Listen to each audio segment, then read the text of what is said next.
Okay, everything's nice and straight in here. Okay, can you pull the door open a little more? Right? Clear. Okay.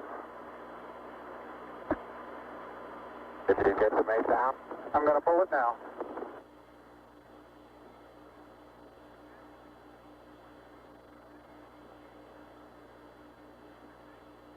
Houston, the Mesa came down. All right. Houston, roger. We copy, and we're standing by for your TEV.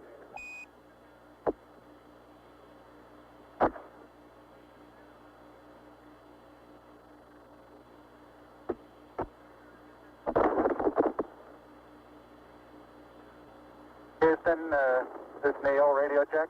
Neil, this is Houston, loud and clear. Break, break. Buzz, this is Houston. Radio check and verify TV circuit breaker in. Roger, TV circuit breakers in. And phase 5 clear. Roger. And we're getting a picture on the TV. TV. Oh, you got a good picture, huh? There's a great deal of contrast in it, and currently it's upside down on our monitor, but we can make out a fair amount of detail.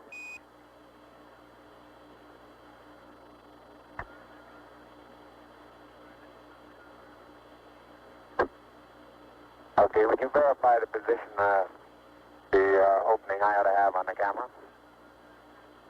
Stand by.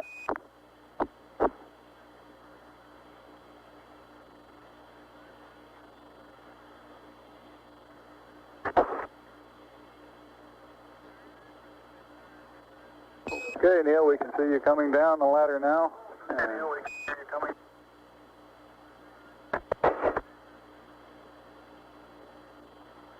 Okay, I just checked getting back up to that first step. It's that isn't collapsed too far, but it's adequate to get back up. Roger, we copy. It's a pretty good little jump.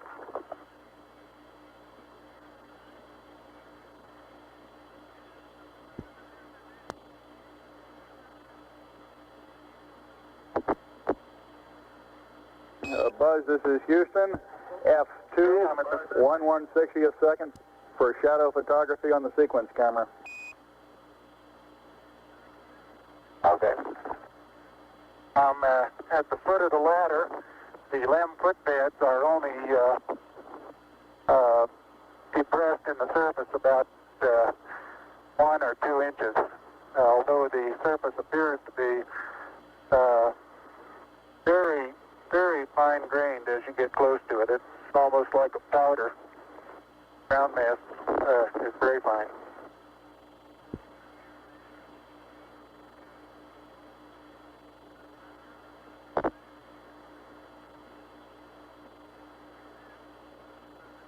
I'm going to step off the LEM now.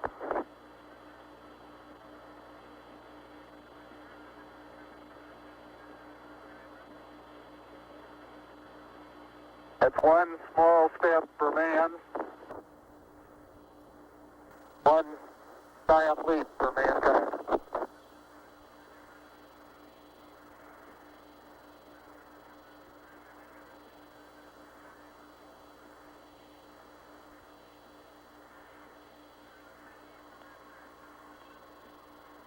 As the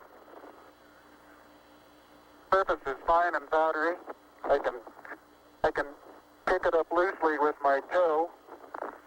It does adhere in fine layers, like powdered charcoal, to the sole and sides of my boot. I only go in a small fraction of an inch, maybe an eighth of an inch, but I can see the footprints of my boots and the treads in the fine sandy particles. Neil, this is Houston. We're copying.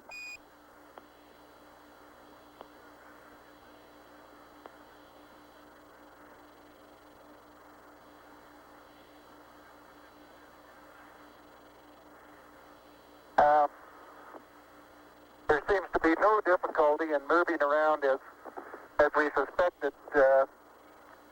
It's even perhaps easier than the simulations of 16G that we performed in various simulations on the ground.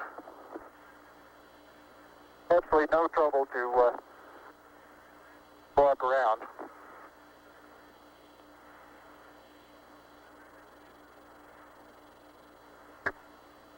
Okay, the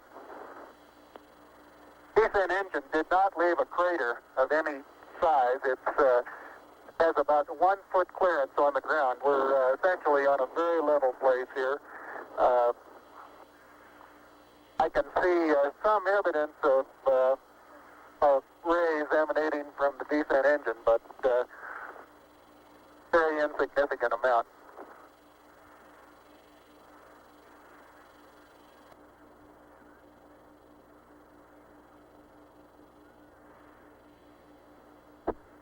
Okay, Buzz, we ready to bring down the camera? I'm all ready. I think it's 2 miles squared away in good shape. Okay. Okay, you'll have to pay out all the LEC, Ned. Looks like it's coming out nice and evenly. Okay, it's quite dark here in the shadow and a little hard for me to see that I have good footing. I'll work my way over into the sunlight here without looking directly into the sun. Okay, it's taut now.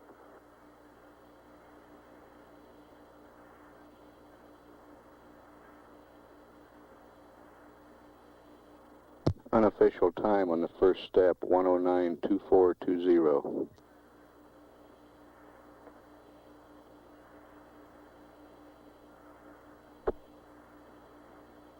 Okay, I think you're pulling the wrong one.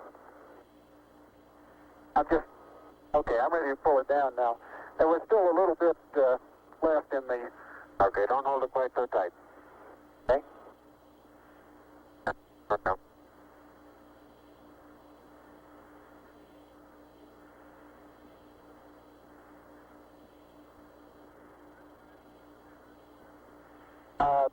Looking up at the limb, I'm standing directly in the shadow now, looking up at Buzz in the windows.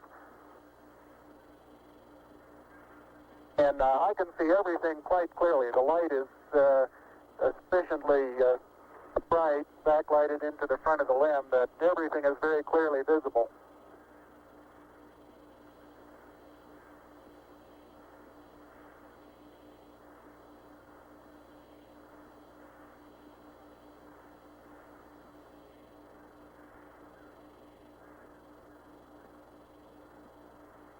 Okay, I'm going to be changing the Okay.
Surgeon says that Camera installed on the RCU bracket.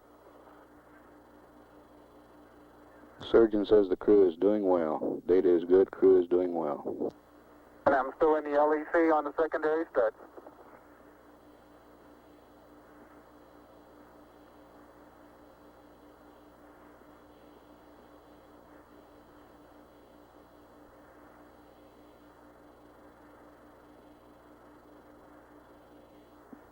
I'll step out and take some of my first pictures here.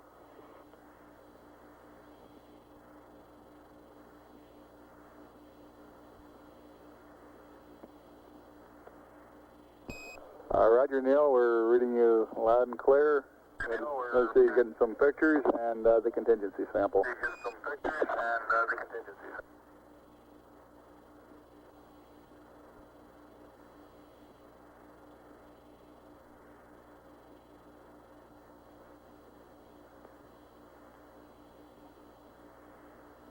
Thirty-five and a half minutes of PLSS time expended now.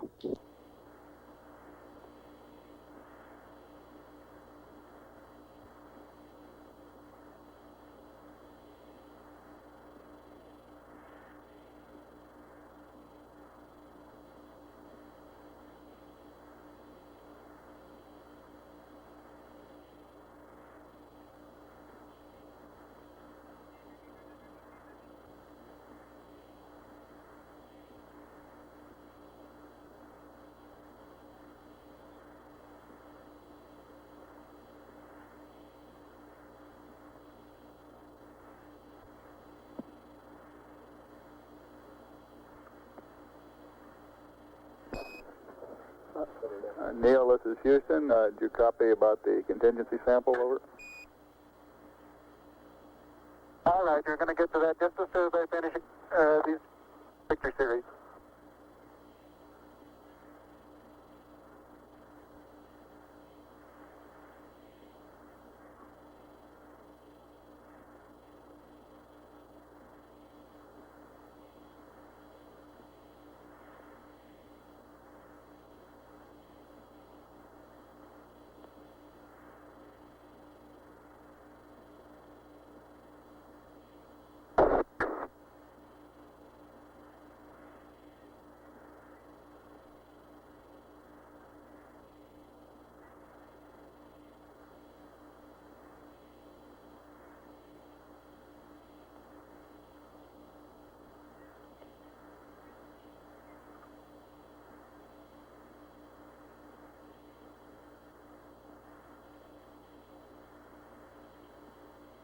Okay, gonna get the contingency sample there, Neil? All right. Okay, that's good.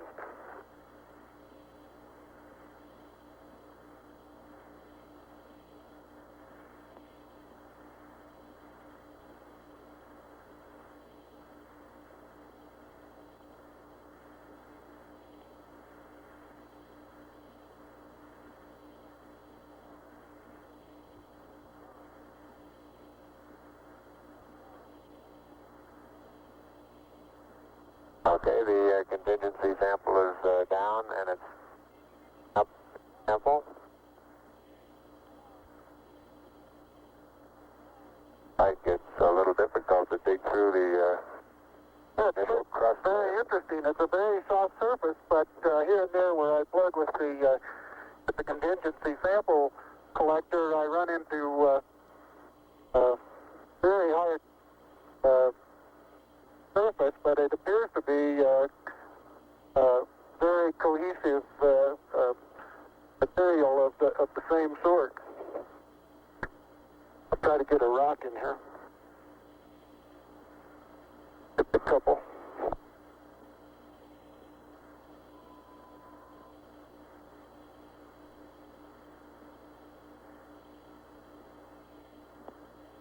Oh, that looks beautiful from here, Neil. It has a stark beauty all its own. It's like much of the high desert of the United States. It's different, but it's very pretty out here. Be advised that a lot of the rock samples out here, the hard rock samples, have what appear to be vesicles in the surface. Also, I'm looking at one now that appears to have some sort of phenocryst. Houston, roger out.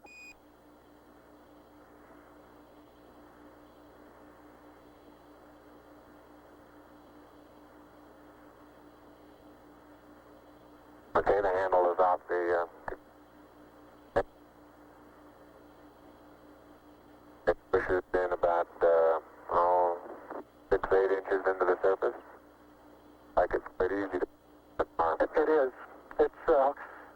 I could push it in farther, but it's hard for me to bend down farther than that. Now you could throw so You far. can really throw things a long way up here.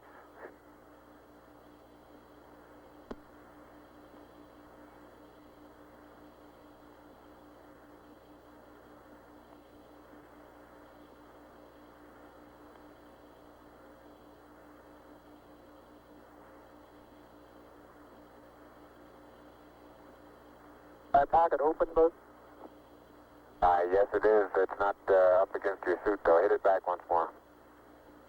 Work more toward the inside. Okay, that's good.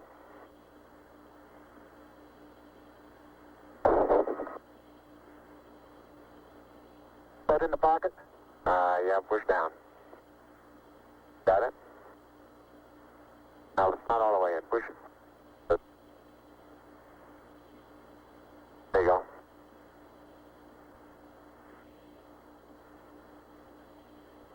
Engine's example is in the pocket. My oxygen is 81%. I have no flags, and I'm in minimum flow. This is Houston, Roger, Neil.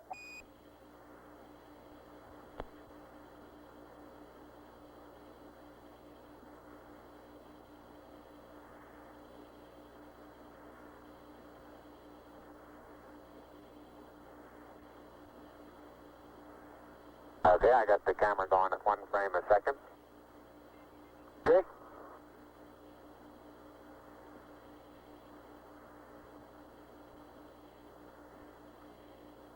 And I've got 80%, no flags. Good.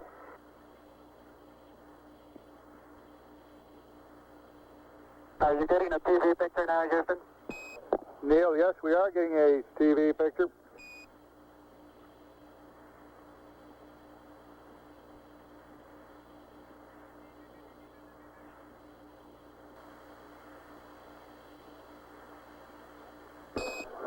Neil, this is Houston. We're getting a picture. You're not in at the present time. We can see the bag on the LEC being moved by Buzz, though. Here you come into our field of view.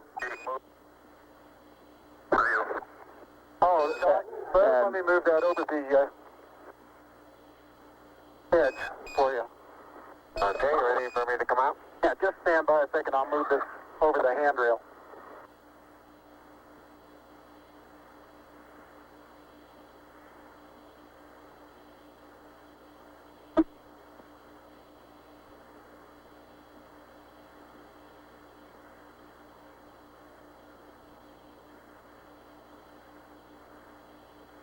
Okay. All right, that's got it. Are you ready? All set.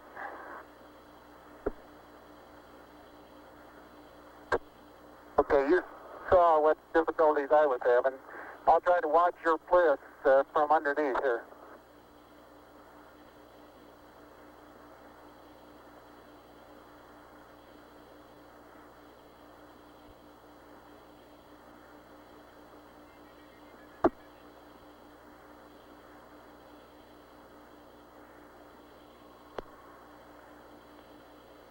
All right, the backup camera is position. Okay, your bliss looks like it's clear and okay. The toes are about to come over the sill.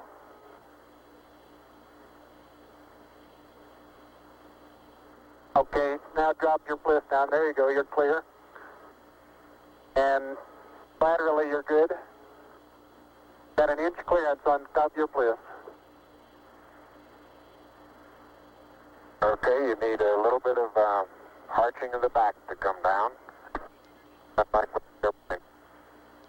How far are my feet from the Okay, you're right at the edge of the porch. Okay.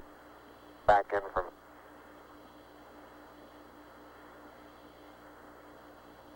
Small little foot movement. Porch. Arching of the back. Moment comes up and clears the bulkhead without any trouble at all. Looks good.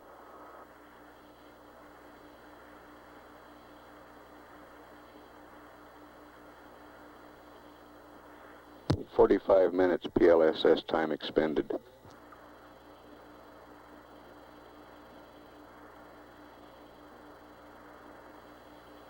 Neil, this is Houston. Based on your camera transfer with the LEC, do you foresee any difficulties in SRC transfer over? Difficulties in SR. Negative. That's the sample return containers, the rock boxes that Capcom... No, I want to back up and partially close the hatch.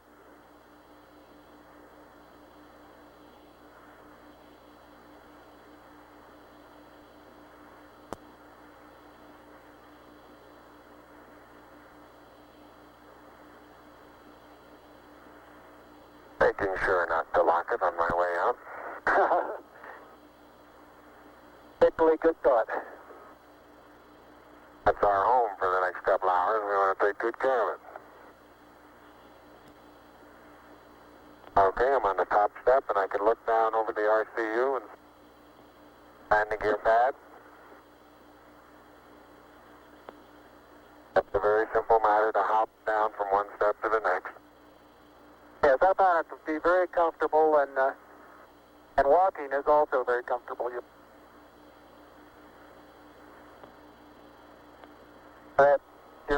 You've got 3 more steps and then a long one.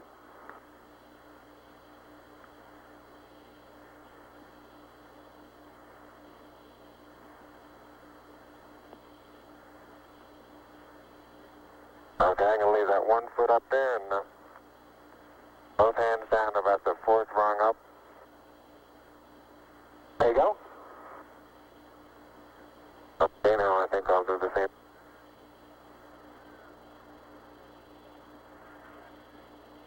A little more. About another inch. There, you got it? That's a good step. Yep. About a 3-footer.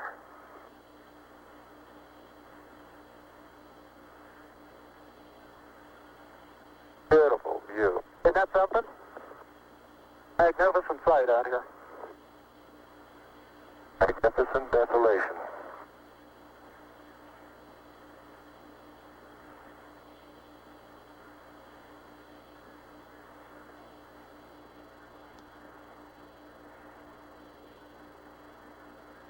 Both PLSS is nominal on consumables.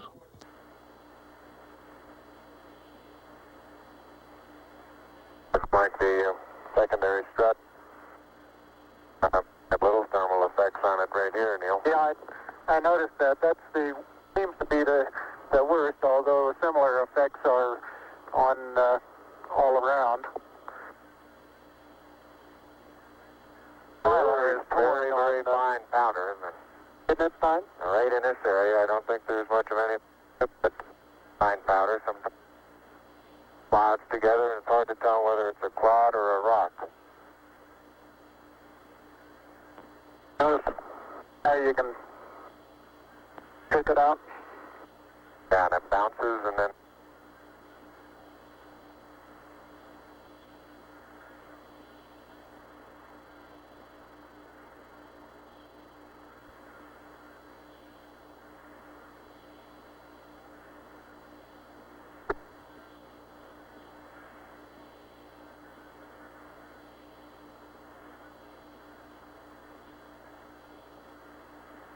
reaching down, fairly easy. Got my suit dirty at this stage.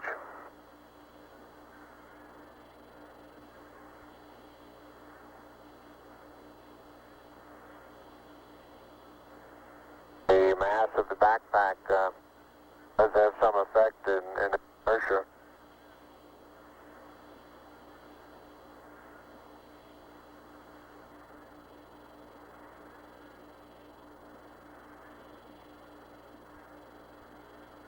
There's a slight tendency, I can see now, to backwards due to the soft, very soft texture. Oh, you're Well, standing we on have a rock, big rock there now.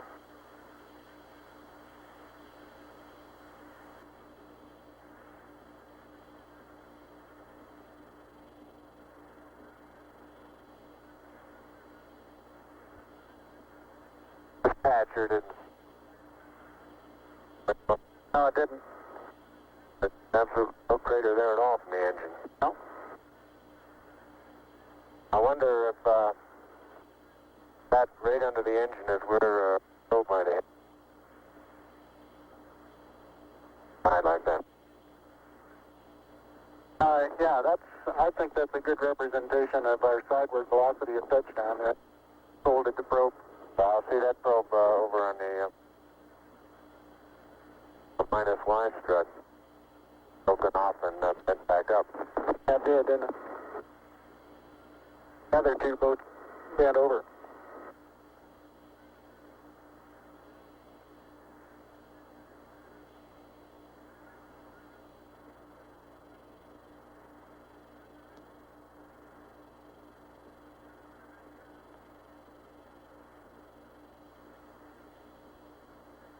Can't say too much for the visibility right here without the visor up. Pretty dark. It looks like there's a surface of a flat, rounded rock.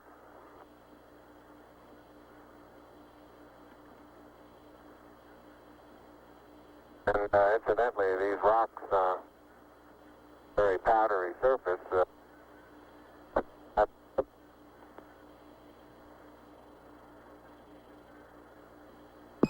Say again, please, Buzz. You're cutting out. And here's some... I say that the rocks are rather slippery. Roger. Very powdery surface when it's on there. Fill up all the very little fine porises. They'll tend to slide over it rather easily.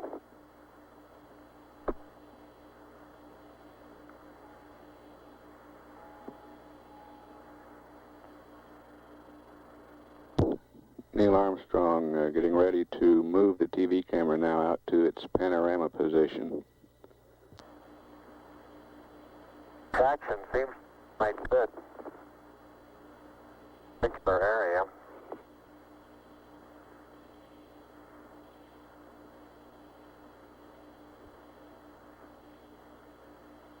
I start to lose my balance in one direction, and recovery is quite natural and very easy.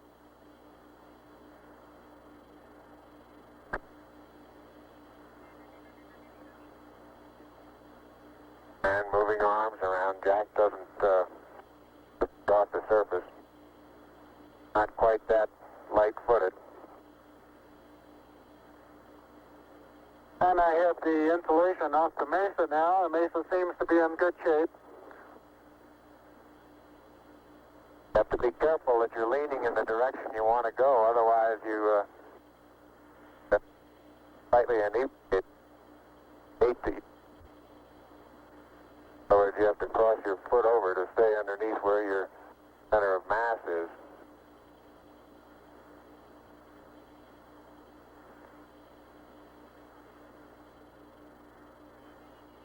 Hey Neil, didn't I say we might see some purple rocks? Find a purple rock? Yep.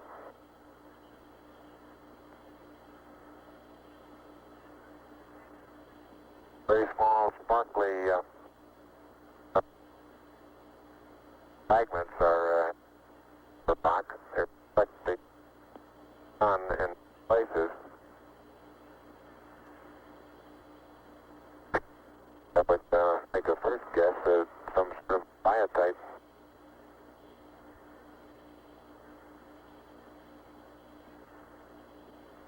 I'll leave that to the further analysis. But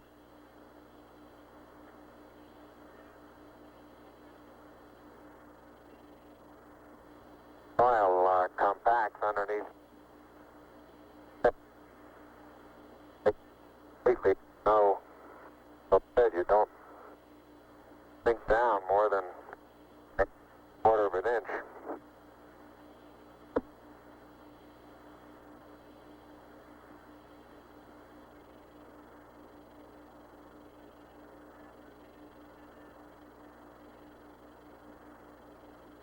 Biotite is a brown mica substance. Okay, Houston, I'm going to change lenses on you. Roger, Neil.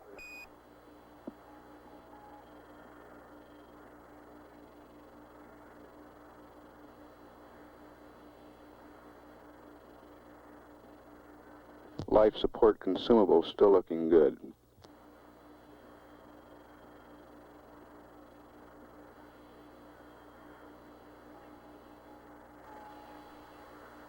Okay, Houston, tell me, get a new picture. Neil, this is Houston. That's affirmative. We're getting a new picture. You can tell it's a longer focal length lens. And for your information, all LEM systems are go. Over. For your information, all LEM. I appreciate that. Thank you.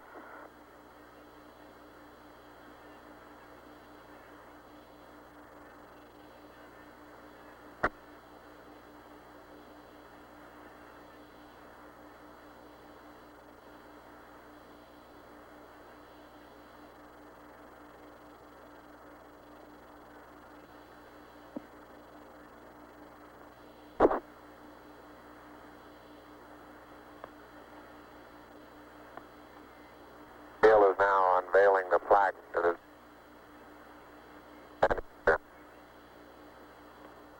Roger, we got you bore-sighted, but back to one side. Bore-sighted.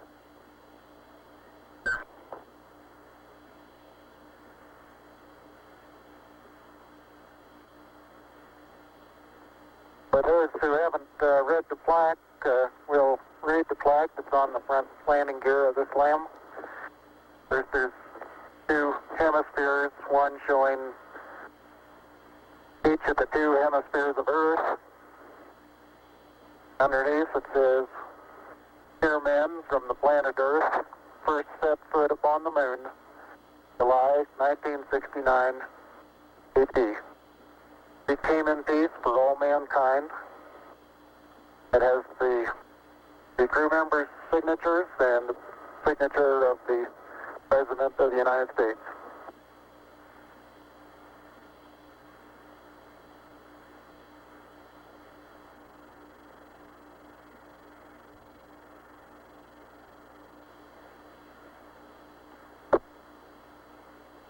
Ready for the camera?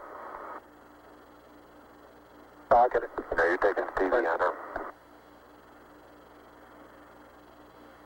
Touch the LEC there.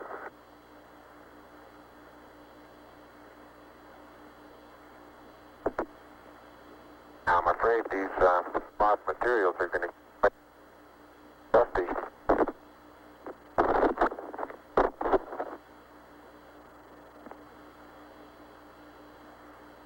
The surface material, powdery. I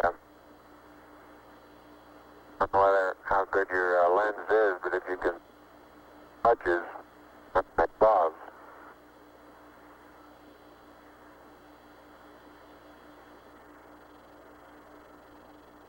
Very much like a very finely powdered carbon, but pretty looking. You pull out some of my cable for me, Buzz?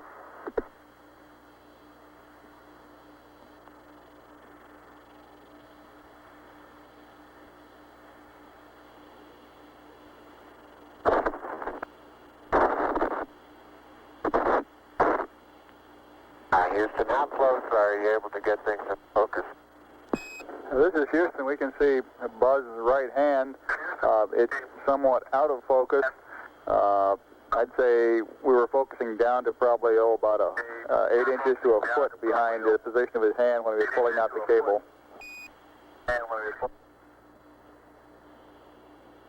Okay, how's the temperature looking there?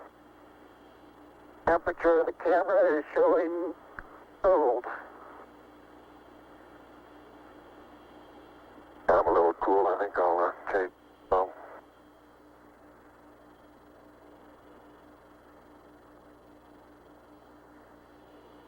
I'm on intermediate now, Houston, and I show 3.78. No flags, 70. Houston, roger out. And we'll probably need a little Distance, exact location, television camera.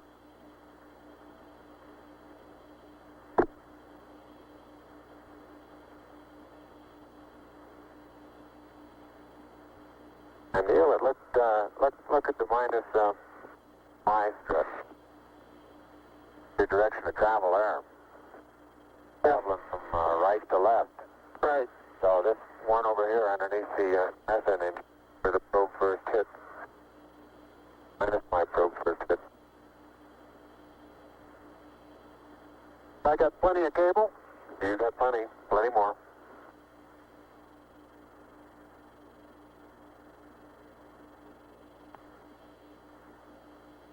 Okay, I think I got the end of it. Something interesting in the bottom of this little crater here. Maybe. Keep going. We got a lot more. Okay. Getting a little harder to pull out here.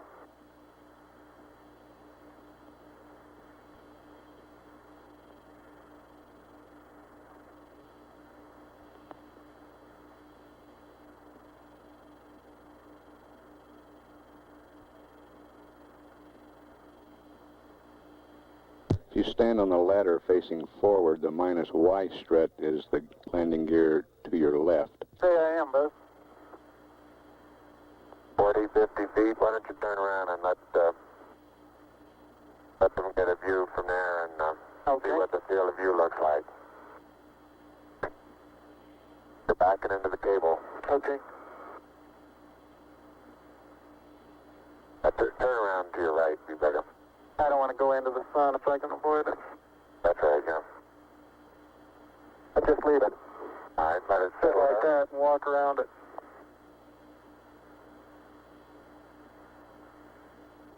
Houston, how's that field of view going to be?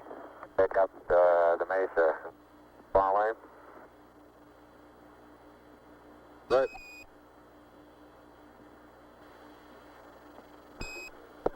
Neil, this is Houston. The field of view is okay. We'd like you to aim it a little bit more to the right, over. Okay. Okay, that's all the cable we have. All the way out. I'll start working on the shoulder. A little bit too much to the right. Can you bring it back left about 4 or 5 degrees?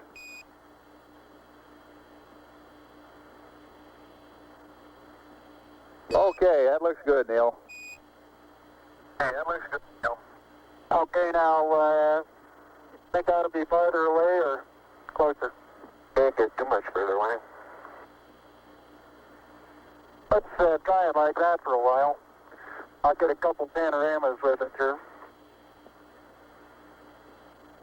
Roger, you look okay as far as distance goes, Neil, and we'll line you up again when you finish the panorama. You're going too fast on the panorama sweep. You're going to have to stop for... I haven't stopped. I haven't set it down yet. That's the first picture in the panorama. Right there. Roger.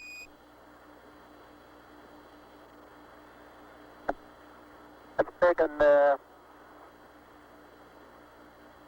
just about northeast. Tell me if you got a picture, Houston. Well, we've got a beautiful picture, Neil. Okay, I'm going to move it.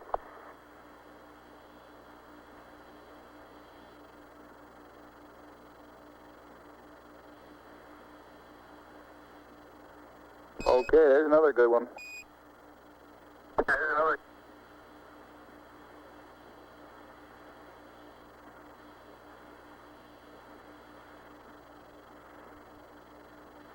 Okay, we got that one.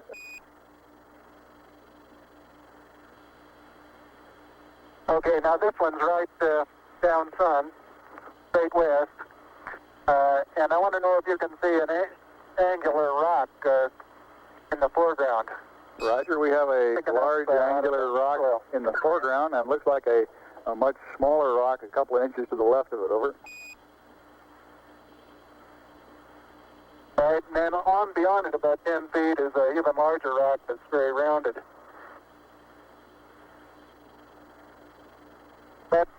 rock is about, the closest one to you is about sticking out of the sand about 1 foot. It's about 1.5 feet long, and it's about 6 inches thick, but it's standing on edge. Roger.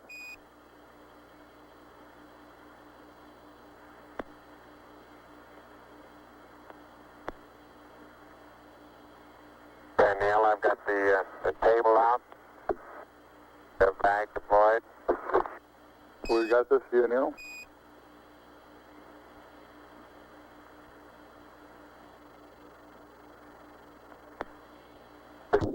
Straight south. Roger, and we see the shadow of the limb. And the hill, Roger, the little hill just beyond the shadow of the limb is a pair of elongate craters. Probably the pair together is 40 feet long and 20 feet across, and they're probably 6 feet deep. We'll probably get some more work in there later.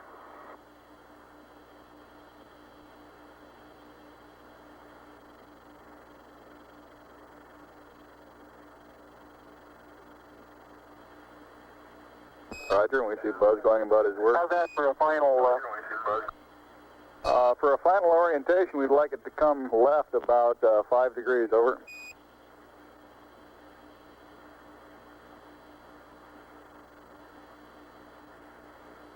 Back to the right about half as much. Okay.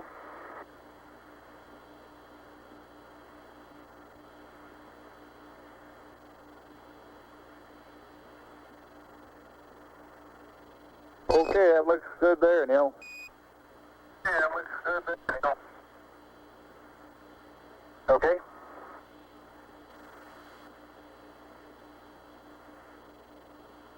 One hour, 7 minutes time expended.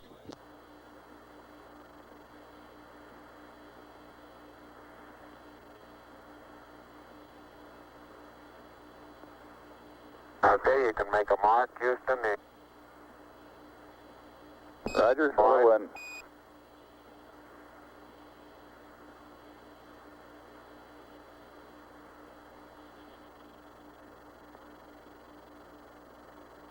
And incidentally, you can use the shadow that the staff makes to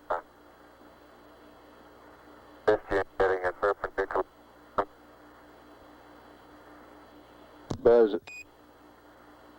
Buzz is erecting the solar wind experiment now.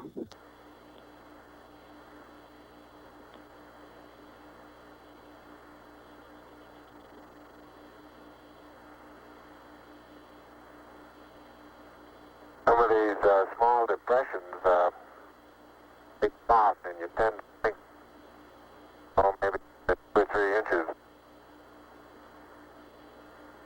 I can suggest exactly what the layer pictures showed when they pushed away a little bit. You can see force transmitted through the upper surface of the soil, and about 5 or 6 inches away, it breaks loose and moves as if it were caked on the surface, when in fact it really isn't. I noticed in the soft spots where we have footprints nearly an inch deep that the soil is very cohesive, and it will retain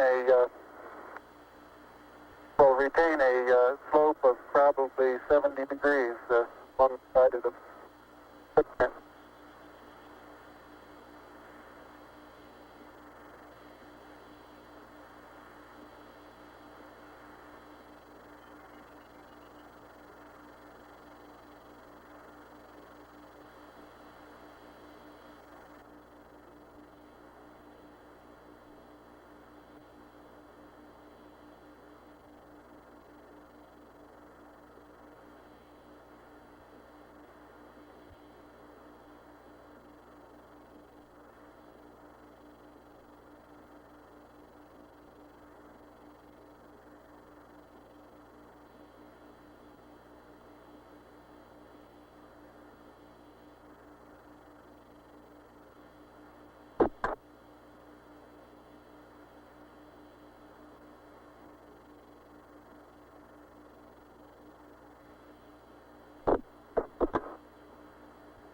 All limb systems still looking good.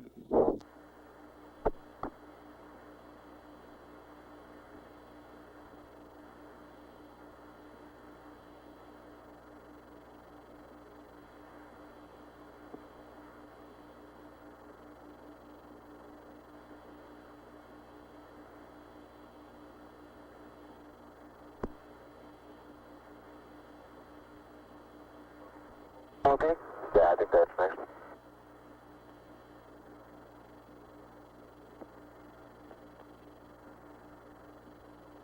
Did it come on?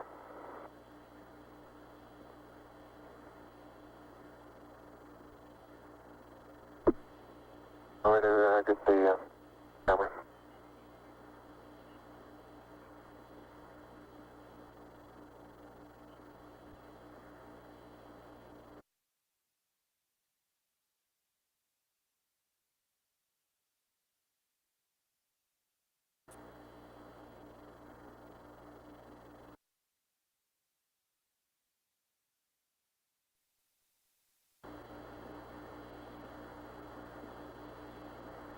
Head up to the rocker.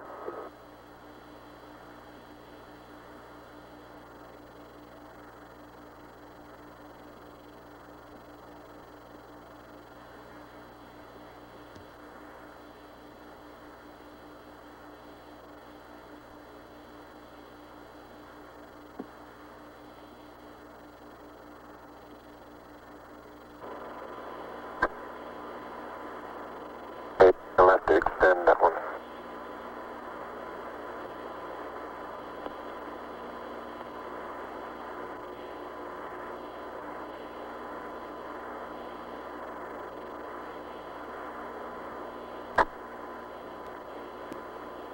Columbia, Columbia, this is Houston, AOS, over. Houston, AOS, over.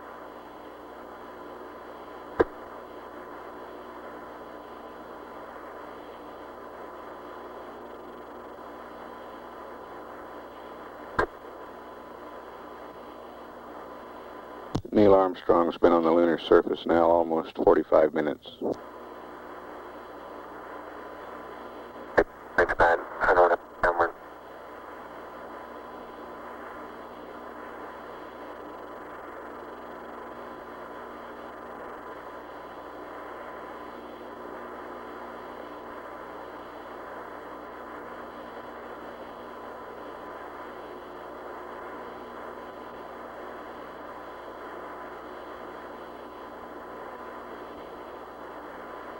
Houston, Columbia on the high gain, over. Columbia, this is Houston, reading you loud and clear, over. Yeah, this is Houston reading. Yeah, radio loud and clear. How's it going? Roger, the EVA is progressing beautifully. I believe they're setting up the flag now. Great. I guess you're about the only person around that doesn't have TV coverage of the scene. That's all right. I don't mind a bit.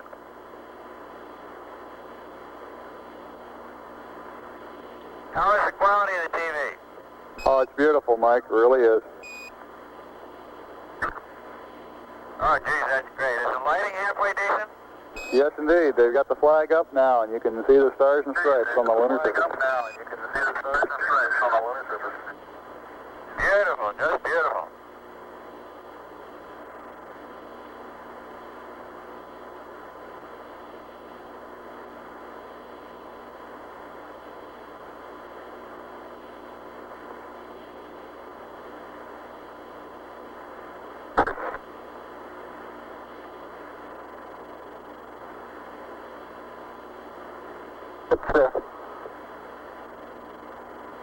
Let's see if you can pull that end off a little bit.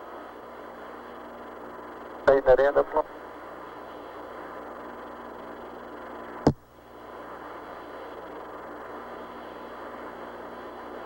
It won't go out.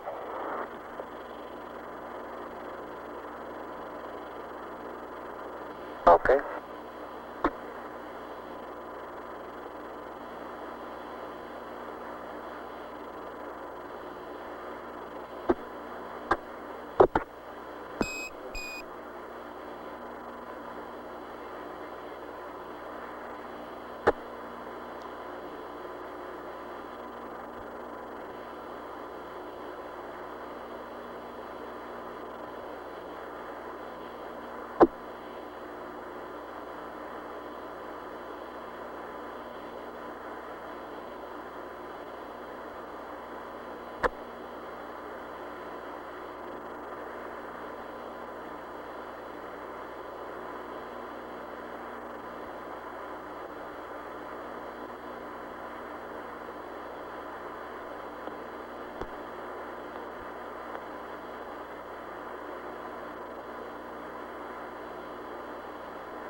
Neil, this is Houston, radio check, over.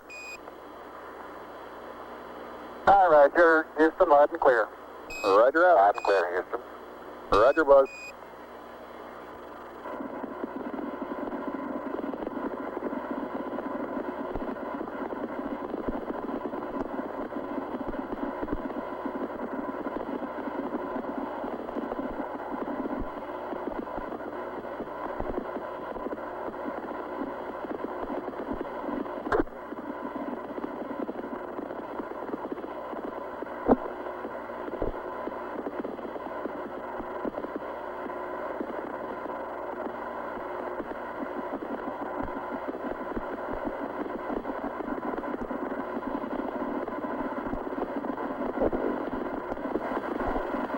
I'd like to evaluate the various paces that a person can traveling on the surface. I believe I'm out of your field of view. Is that right now, Houston? That's affirmative, Buzz.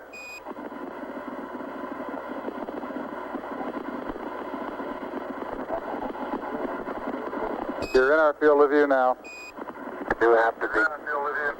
All right, you do have to be rather careful to keep track of where your center of mass is. Sometimes it takes about 2 or 3 paces to make sure that you've got your feet underneath you.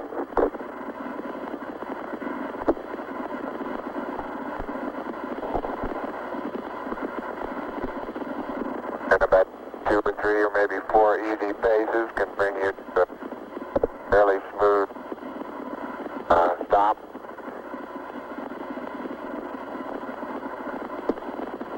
Direction. Like a football player, you just have to put out to the side and cut a little bit.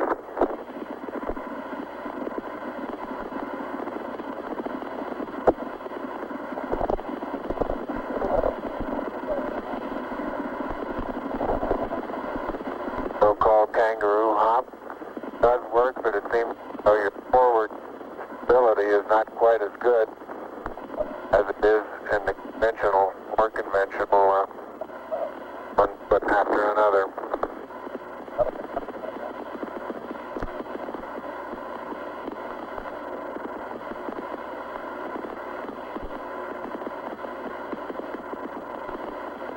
As far as saying what a sane pace might be, I think the one that I'm using now would get rather tiring after several hundred. But this may be a function of the suit as well as lack of gravity force here.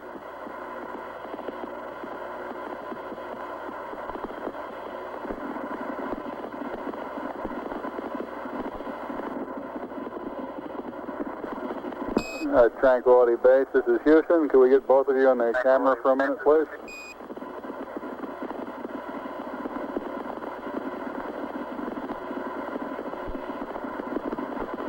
Say again, Houston? Roger, we'd like to get both of you in the field of view of the camera for a minute.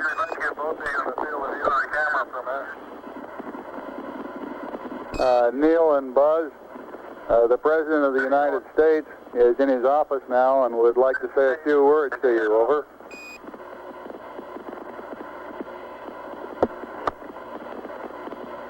That would be an honor.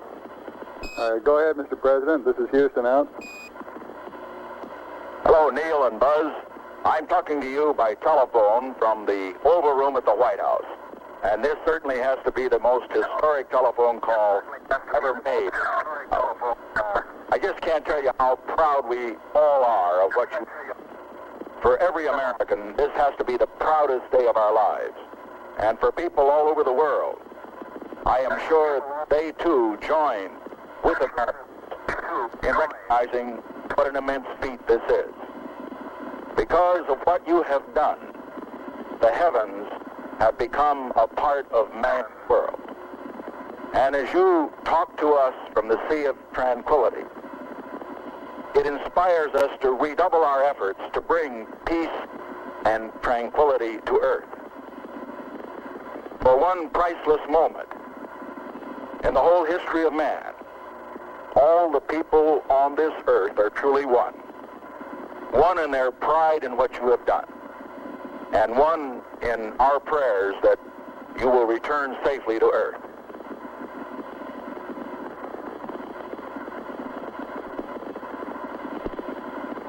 Thank you, Mr. President. It's a great honor and privilege for us to be here representing not only the United States, but men of peace of all nations, and with interest and a curiosity and with the vision for the future. Honor for us to be able to participate here today. And thank you very much, and I look forward, all of us look forward to seeing you on the Hornet on Thursday. Look forward to that very much, sir.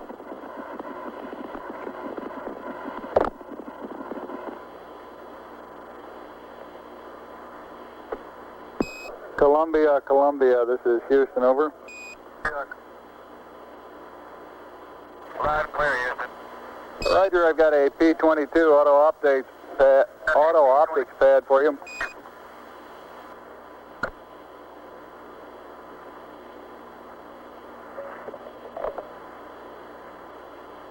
Roger, go ahead. Roger, P-22, landmark ID, LEM, T1, 1102656, T2, 1103206, 3 miles south. Time of closest approach, 1103340. Shaft, 353.855. Trunnion, 46.495. Roll 0. Pitch 250. Yaw 0. Over.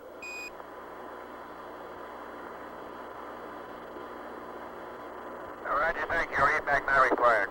Roger, out.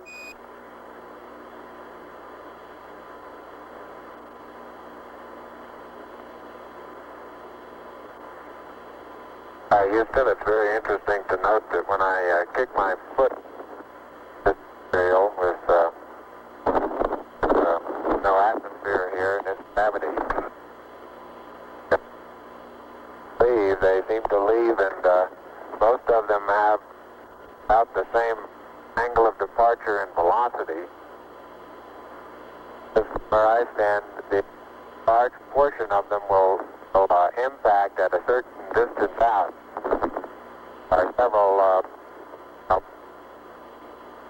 certain percentage, of course, that will impact different regions out, but so it's highly dependent upon the initial trajectory upwards, determines where most of the priority of the particle comes down, like the terrain.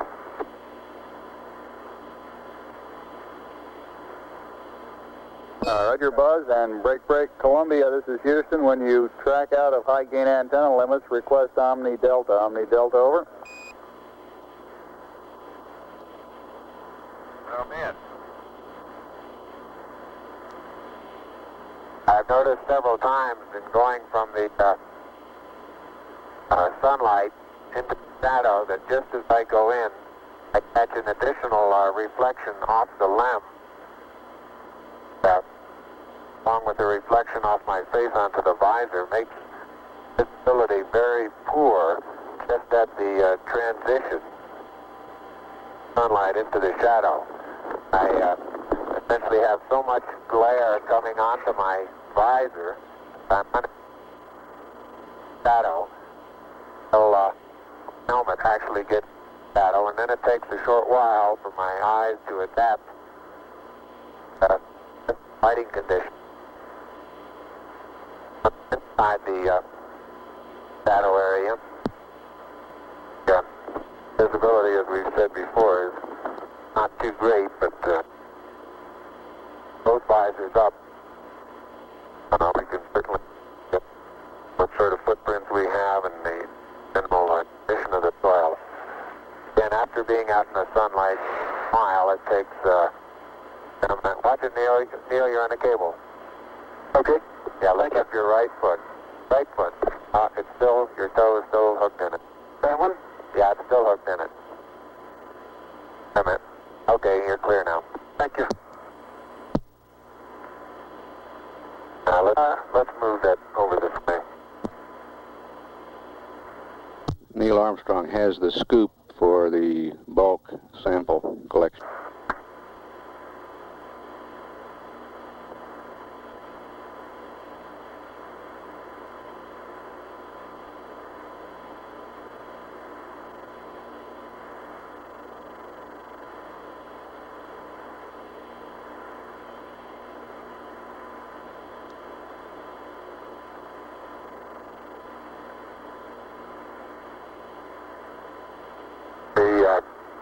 The boot color of my boots have completely disappeared now into this still don't know exactly what color to describe this other than grayish cocoa color. Seems to be covering most of the wider part of the boot. Color that had very fine particles.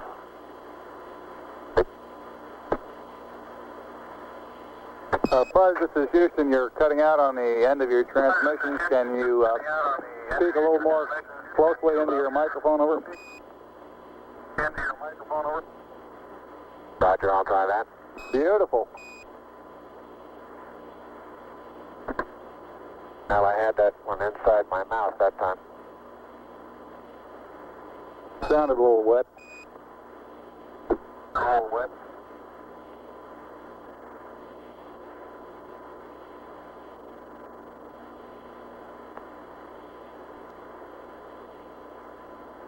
Neil's been on the surface an hour now.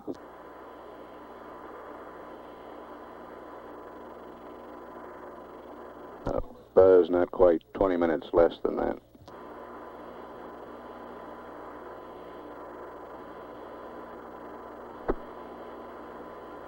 In general, time spent in the shadow doesn't seem to have any thermal effects.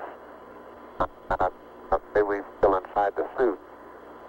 There is a difference, of course, in the coming radiation and the helmet, so I think there's a tendency to feel a little cooler in the shadow than we feel out in the sun.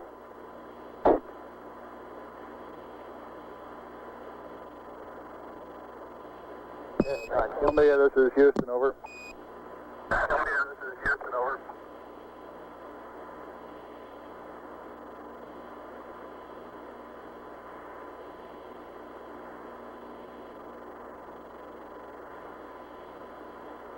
One hour and a half expended on the PLSSs now.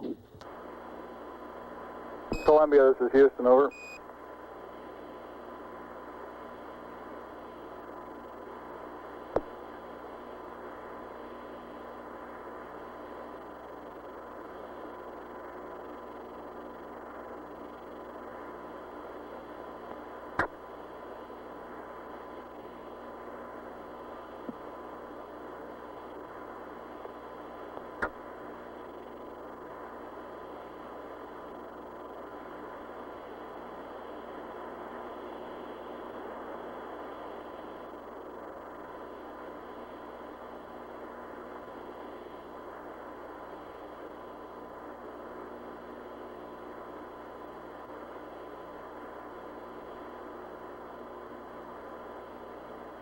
Columbia, this is Houston, over.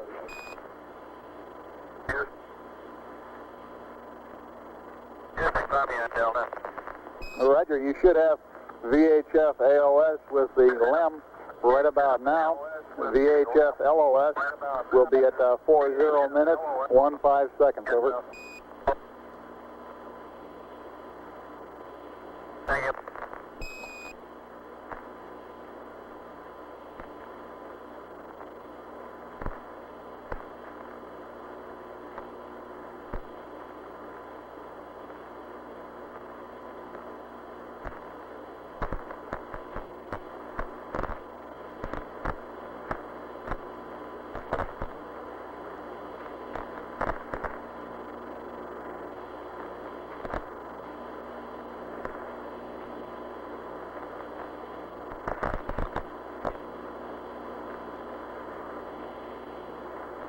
Heart rates on both crewmen averaging between 90 and 100. Flight surgeon reports they're right on the predicted number of the BTU units expended in energy of work. And he thinks they're in great shape. As I look around the area, the contrast in general is comes about completely by virtue of the shadows. Almost deep. Looking down sun, zero phase, very light colored gray, light gray colored, like the halo around my own shadow, around the shadow of my helmet. Then as I look off cross sun, the contrast becomes strongest in that the surrounding color is still fairly light. As you look down into the sun, but a larger amount of shadowed areas looking toward us. The general color of the surrounding is darker than cross sun. Contrast is not as great. Surveying all the dusty area that we've picked up, considerably darker in texture. Now, I've picked up one. I imagine that this has been out by certain impacts that we've that's a distinct surveyor. The same is true as I survey cross sun along the area that we're walking. General is to the fact that there are footprints there. General terrain where I've been up out of this surface trail is generally of a darker contrast, surrounding color.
You can see Neil Armstrong bringing scoop. The ram I'll be taking is about 30 to 40 feet out to bus. But Say again which strut, please, Buzz. So it seems the plus V strut. Roger. And, right in this area there are two craters. The one that's right in front of me now as I look off in about the 11 o'clock position from the spacecraft, about 30 to 35 feet across, and several rocks and boulders 6, 8 inches across, different sizes.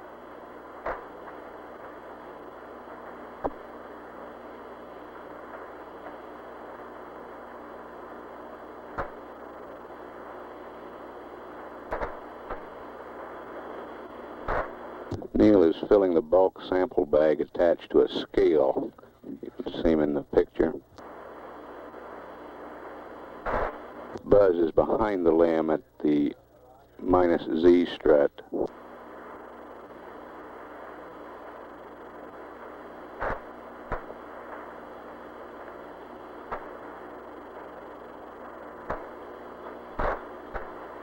That's the landing gear directly opposite the ladder.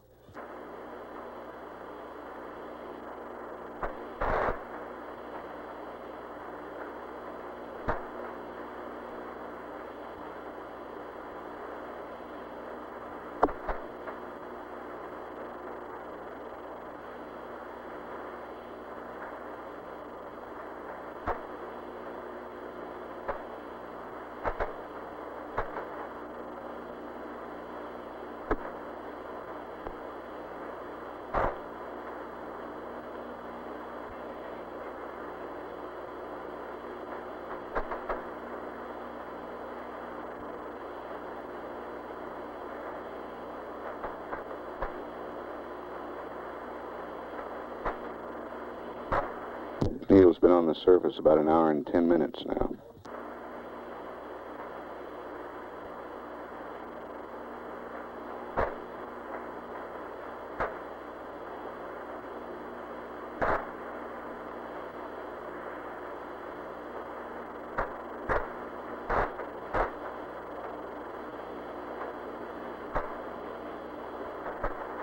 I'm now in the area of the minus Y strut. Taking some section photographs.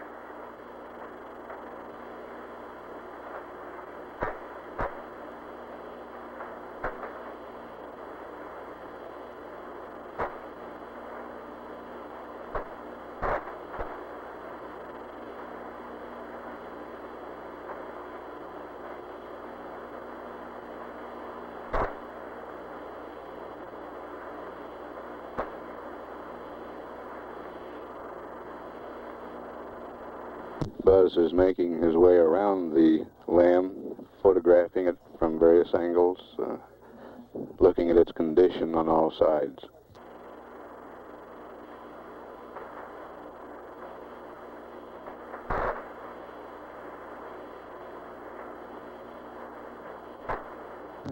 Neil's still occupied with the bulk sample.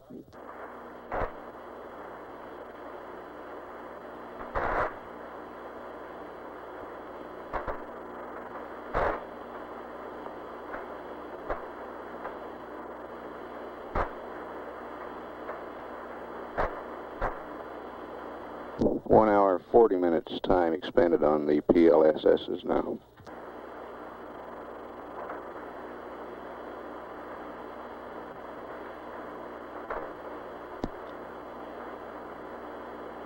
How's the bulk sample coming, Neil? Bulk sample is just being sealed.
Columbia, this is Houston. Go ahead, over.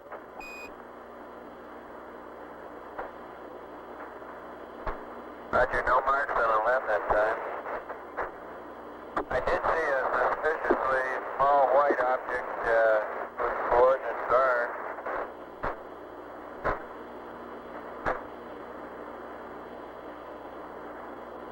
Go ahead with the coordinates on the small white object.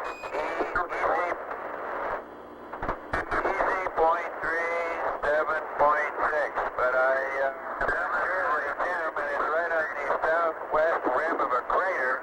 I think they would know it if they were in such a location. It looks like their lamp would be pitched up quite a degree. It's on the southwest wall of a smaller crater.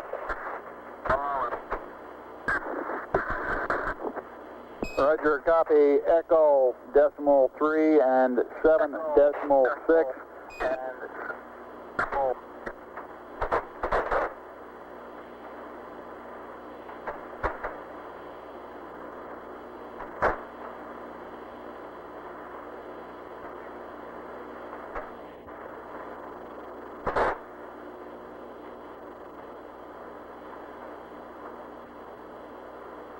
And Columbia, this is Houston. While I'm talking to you, LOS will be at 111 19er 31.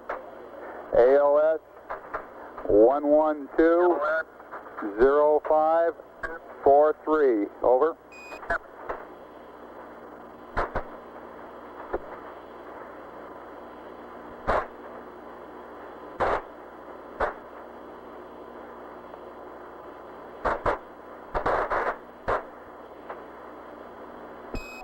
Columbia, this is Houston. Did you copy LOS, AOS times? Over. Copy. AOS. Negative, Houston. You're broken. Disregard him. I cut him off the flight plan. Roger, out.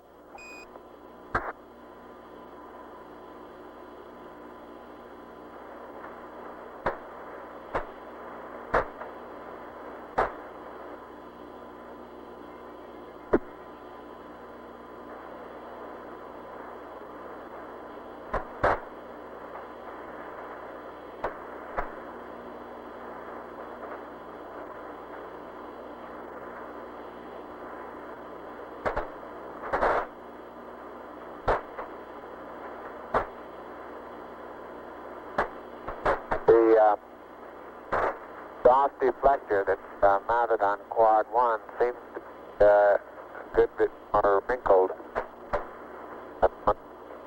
right now on quad 4. You're breaking up again, Buzz. Breaking up again, Buzz.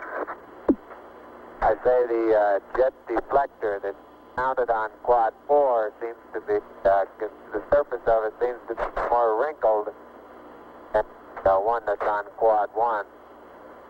Generally, underneath part of the lem seems to have stood up quite well to the, we'll get some pictures in the half part of the lem that illuminate the thermal effects much better than we could get them up here in the front. Roger, out. I want to get some particular photographs of the bulk sample area, Neil. Okay.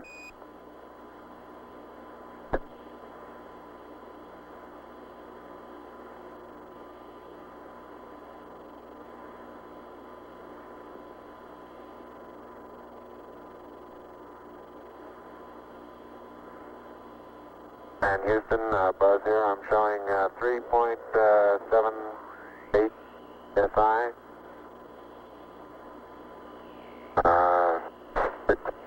3%, no flags. Adequate. Light warming fingers.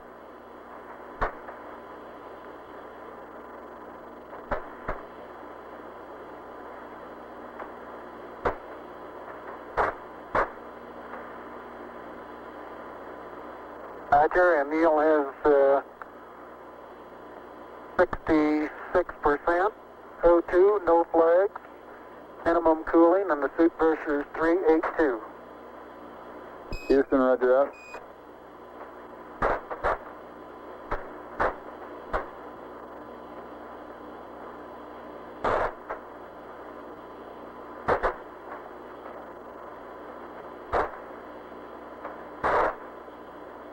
Neil has finished collecting and packing the bulk sample. Buzz, this is Houston. Have you removed the close-up camera from the mesa yet? Over.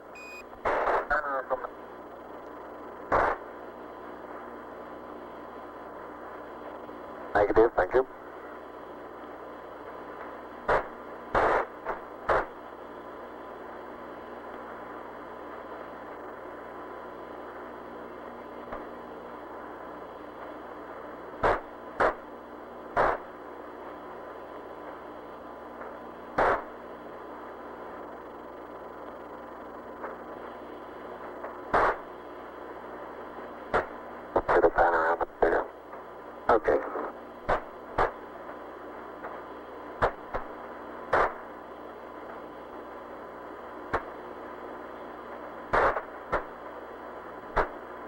Got it?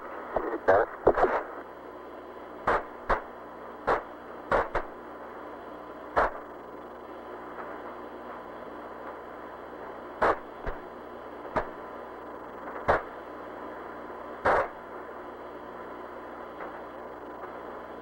Houston, how does our timeline appear to be going? Roger, it looks like you're about a half hour slow on it. We're working on consumables, over. All right.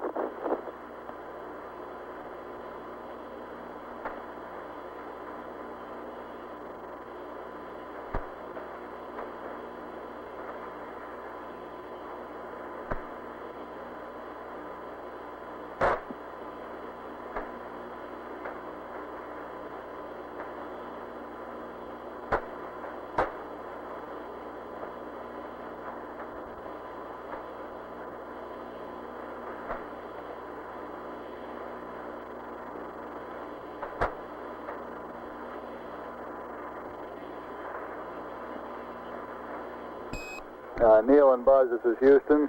To clarify my last, your consumables are in good shape at this time. The 30-minute reference was with respect to the nominal timeline, over. Roger, I understand that.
Neil's been on the surface now slightly over an hour and 20 minutes.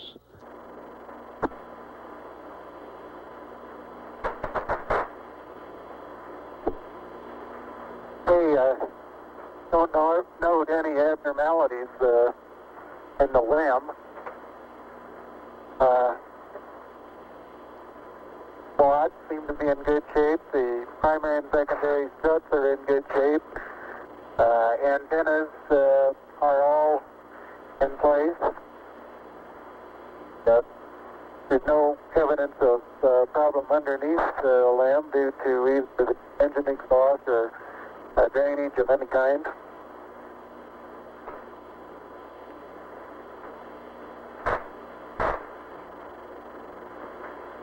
Roger, up. It's very surprising, very surprising lack of penetration of all four of the foot pads. I'd say if we were to try and determine just how far below the surface they would have penetrated, you'd measure in 2 or 3 inches, wouldn't you say, Neil? At the most, yeah. That fly strut there is probably even less than that.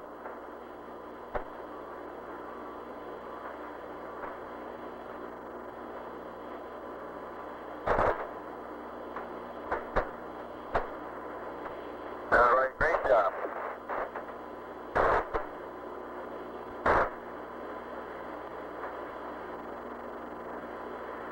We get a picture of the bus-wise strut taken from here, the descent stage, and I think we'll be able to see a little bit better what the ripple effects are. Seem to be quite minimal.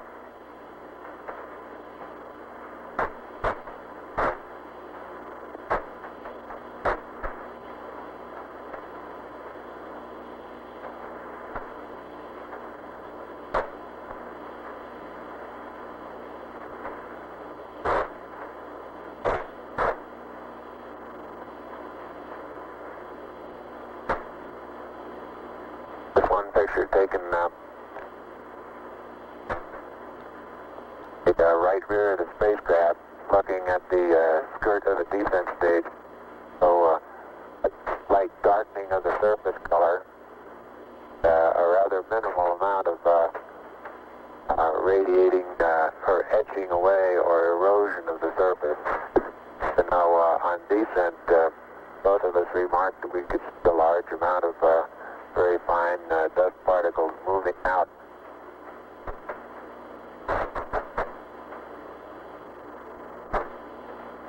It was reported beforehand that we would probably see an outgassing from the surface after actual engine shutdown, but I recall I was unable to verify that.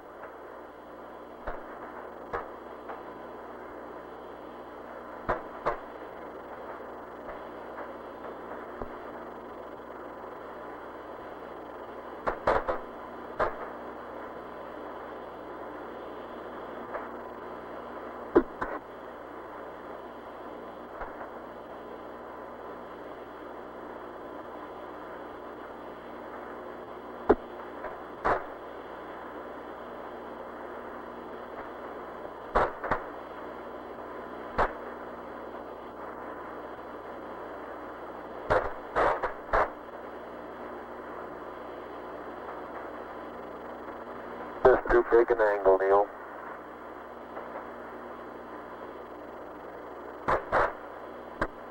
Yep. I think you're right.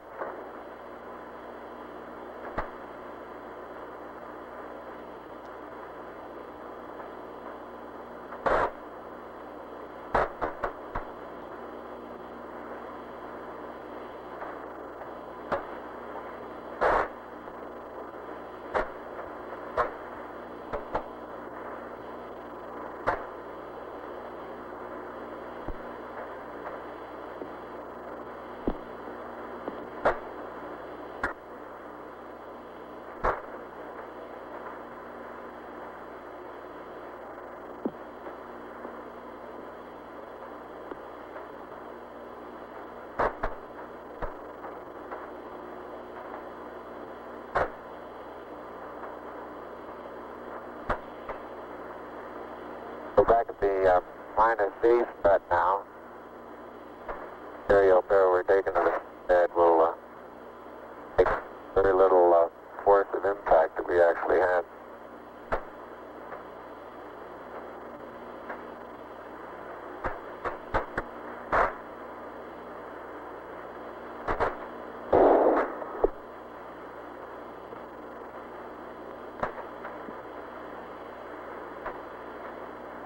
Neil, if you'll take the camera, I'll to work on the SEQ bay. Okay. Columbia, this is Houston. I noticed that Columbia, this is Houston. Go ahead, bud. Okay. Taking some close-up pictures of that front.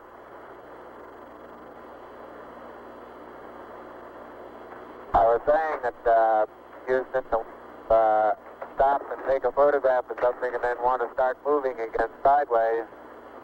Quite a tendency to start doing it with just gradual sideways hops because you start getting momentum. Roger.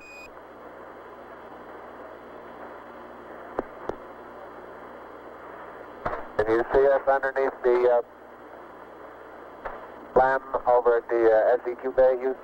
Yes, indeed, Buzz. We can see your feet sticking out underneath the structure of the LEM descent stage. Okay, I'm just on the other side of the... Now we can see you through the structure of the minus Z secondary strut.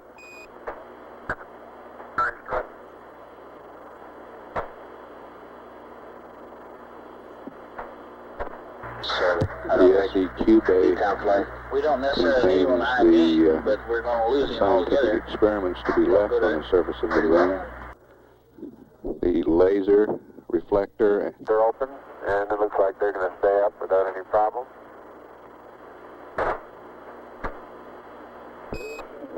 Columbia, Columbia, this is Houston. We're about to lose you on the Omnis. Request high gain antenna.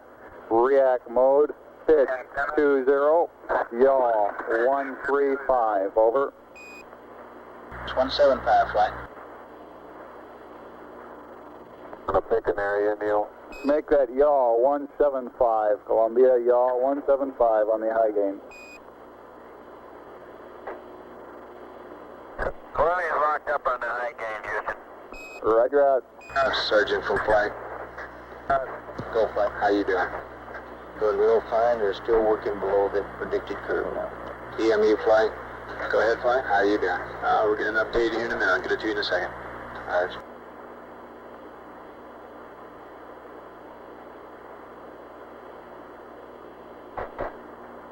Flighty come. Surgeon says everything looks fine. Go ahead.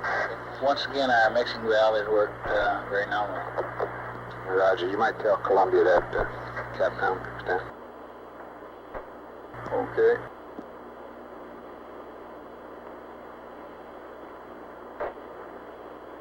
Yes. He can if he's watching it. He may not be watching it at the time. An hour and a half of lunar surface sound. I'm talking to Ecom. He says that if Columbia is watching it on board, he can see it. You think we ought to tell him about it anyway? Over? No, disregard. Roger.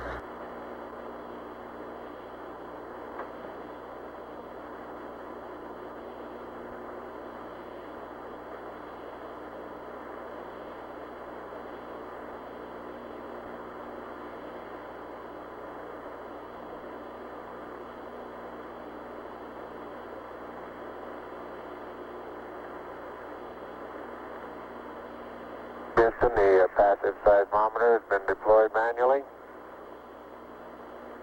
Roger.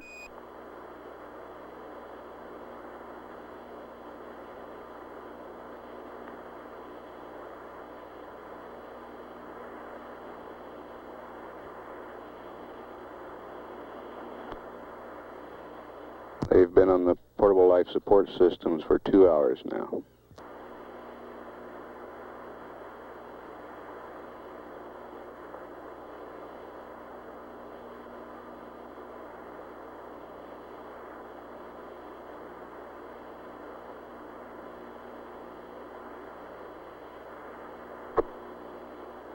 And the manual deployment of the LR cubed little spring that's at the end of the string pulled off of the pit fin. Now, however, I was able to reach up and get hold of the pit fin and pull it loose. So it'll be deployed manually also. Roger.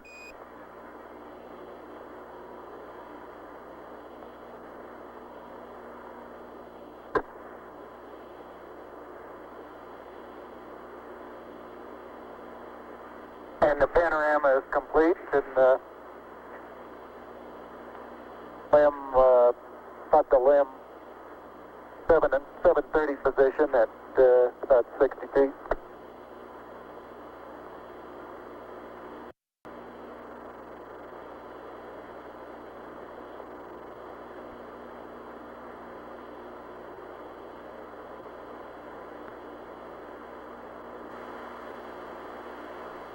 That's Neil Armstrong to the left of the screen. By that. Doors are closed and locked. Roger.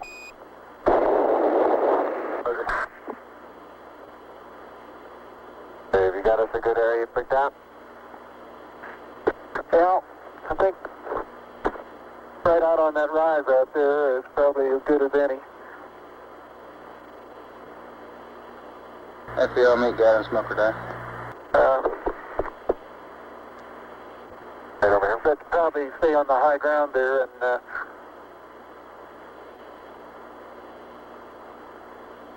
Much at the edge of that crater is yeah, that's real soft there, isn't it? Get a couple of close-ups on these quite rounded, large boulders.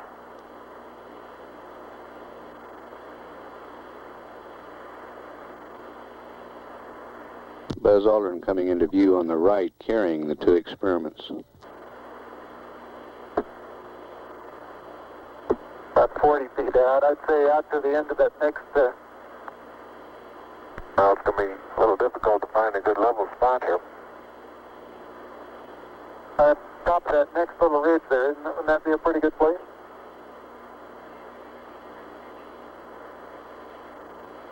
Okay, how about I put the LR cube right about here? All right. And, I'm going to have to get on the other side of this rock here.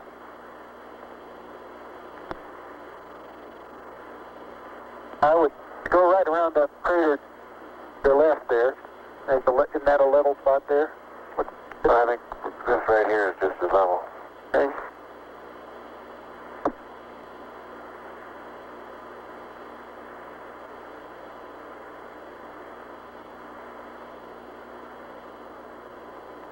And they will be out of the camera's field of view while setting up these experiments.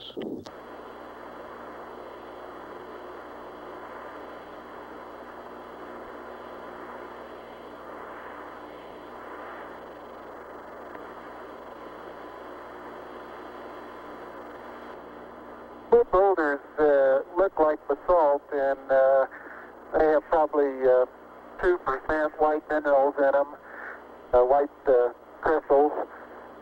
And the thing that I reported as vesicular before, I don't believe I believe that anymore. I think it's small craters.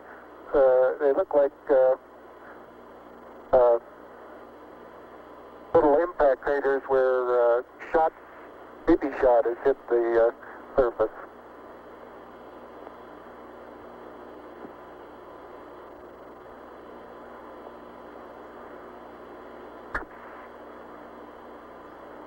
EME flight. Bad flight? How you doing? Okay, it looks like we recovered a little bit. We've got about 15 minutes, and for the extent should be on the 240. Consumable-wise, how you counting the 240? Where'd you start? The clock up. Are you on the clock up front? Roger.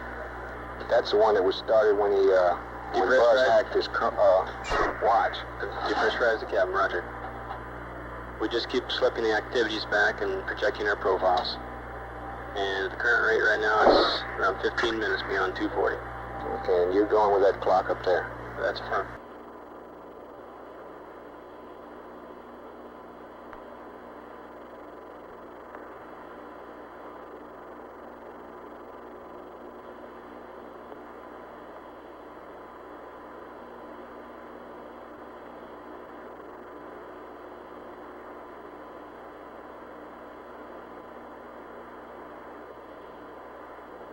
FBO, meet guy and smoker that.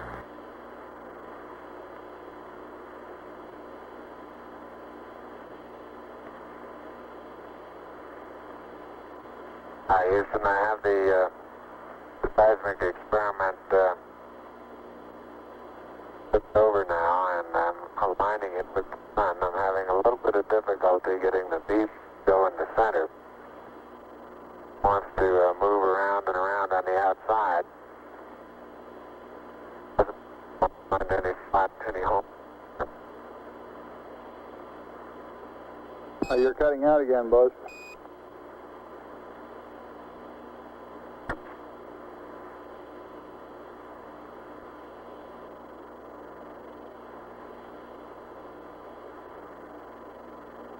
Roger, I say I'm not having too much success in leveling the PSE experiment. Flight experiments. The main thing is get the ball off the edge. Get what? Get the ball off the edge. It does not necessarily have to be centered if you can't center it. Get the ball off the edge. Yeah, he said he was having trouble getting it off the outside at all. I thought he said getting out center. I miscopied then. So it seemed to be going around the outside.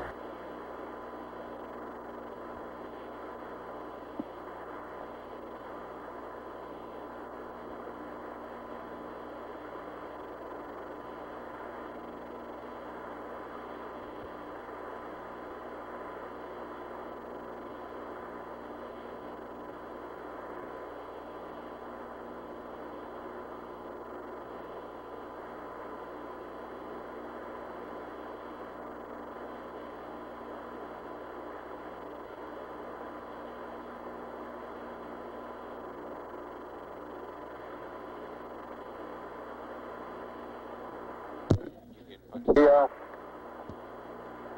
laser reflector EMU is flight. Flight EMU. Is that 15 minutes on water? That's affirmed. installed and the bubble level. That was based on the last update we had. We're still looking into Appears to be good. Roger. Neil, this is Houston. Roger out. Hey, you want to take a look at this BB, see what you make out of it?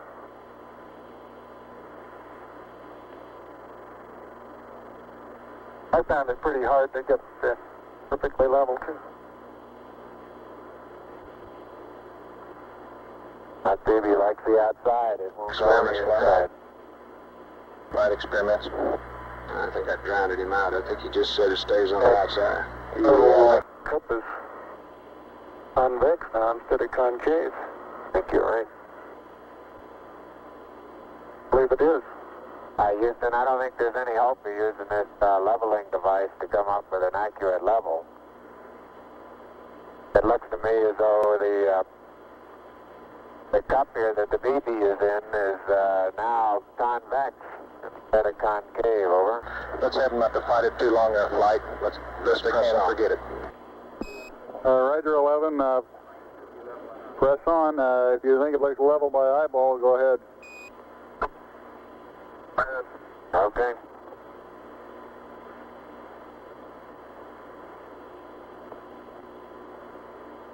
Surgeon from flight. The bubble they're Flight, they discussing look okay to is you? on a leveling There's device predicted. on the Okay. passive seismometer.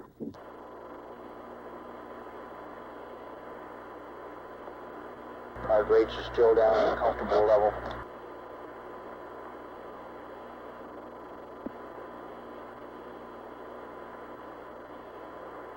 One going, huh? Okay, Capcom FAO flight, surgeon and EMU on the loop. Okay, it looks like we can stand about another 15 minutes based on water. Surgeon says they're doing okay. There you go. Seems to me we ought to tell them that we're good for an extra 15 minutes and we'll give Buzz a mark at minus 10 when to start in. Okay? Buzz, do you agree? That's fine. Flight EMU, go. The number looks a little better than I hear. Houston, I'm 15 facing the PSE, the right Surgeon, you hand agree? solar array deployed automatically. The We left agree. hand I had to manually And FAO, how long are we away from that 10-minute mark based on that? Hey, we 208 plus 15, 223. and all parts of the solar array Okay, we'll have to take a little more off that because we'll have two wrong. Buzz, this is Houston. I understand you did successfully deploy both solar arrays, over. Roger, affirmative. Capcom flight. Red flight for Neil, based on consumables, and And there isn't any way of telling whether that's lined up. we can give him another 15 minutes and still give a minus 10-minute mark for Buzz to start termination, if he concurs. Okay, is Neil ahead or behind Buzz on consumables? I think Neil's ahead. Is that right, EMU? Flight EMU? Neil's using less, right? Still, that appears to be That's plenty. firm. LMU is the one that's down. Okay, go ahead, Capcom. Okay, for my information, would Buzz then be going in closer to nominal time? I don't follow you. We're going to give the total thing 15 minutes, and we'll still give Buzz a 10-minute minus 10 mark to start in based on that. All EVA 15 minutes. Yes, if he agrees.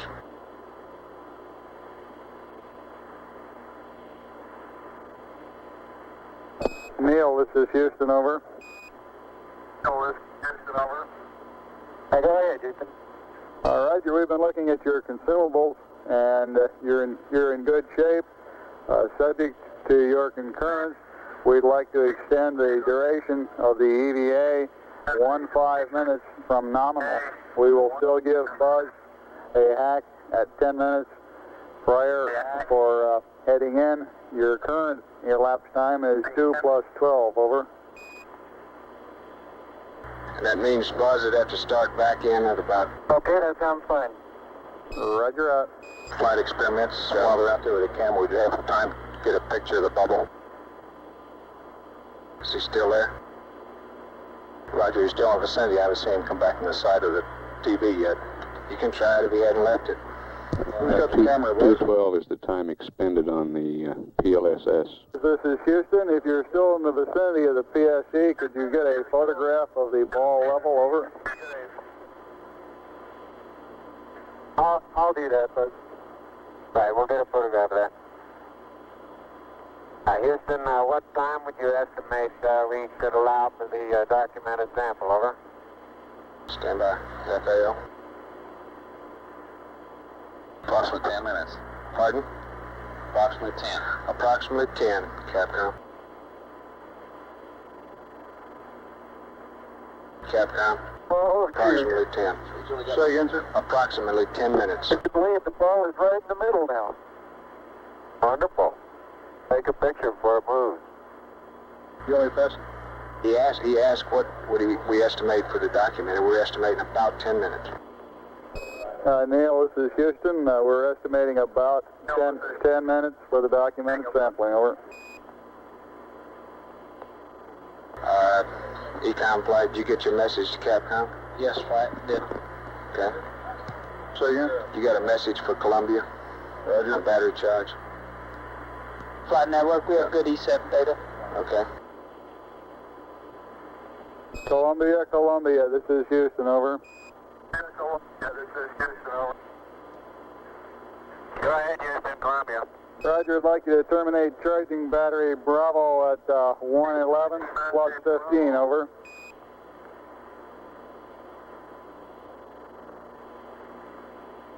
How about right now? Roger.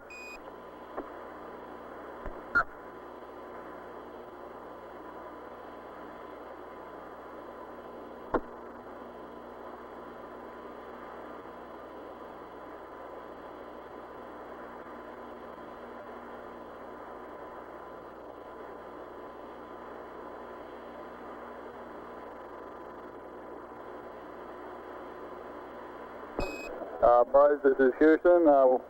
You've got about 10 minutes left now prior to commencing your EVA termination activities. Over. Termination activities, over. Roger, I understand.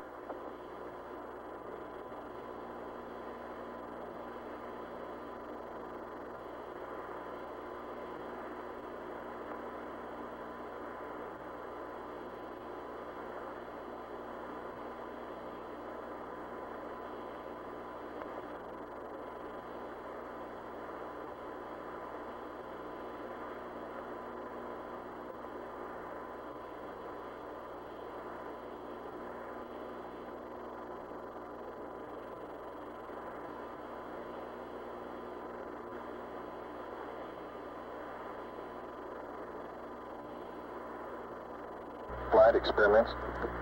Go ahead. Roger, we've uncaged. Working well. Say a lot of short period seismic activity. Short period Z. You want to pass it up? Yeah, you can tell them we're seeing some info on that.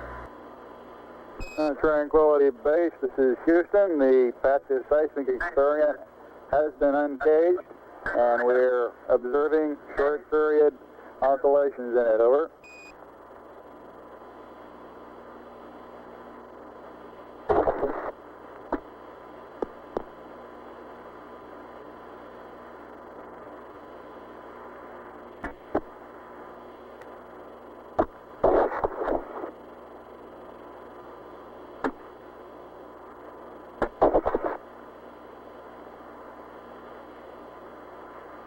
Flight EVA, go. Neil Armstrong is on the surface now, about an hour and 50 Okay, minutes. so we got to start him in now. He's got 9 minutes. Okay, we're supposed to give him 10 minutes prior to the bottom of the ladder, right? Yeah. Hey, we gave him a 10-minute. Great. Yeah, but he can utilize that 10 minutes as long as it's at the bottom of the ladder. Yeah, he understands that, right? Okay, yeah, sure.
Econ flight.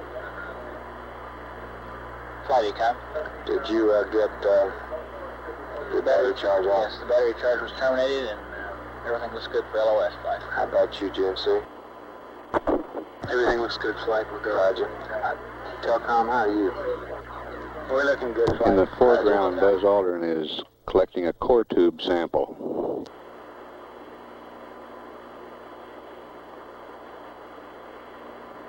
I hope you're watching how hard I have to hit this into the ground to the tune of about 5 inches, Houston.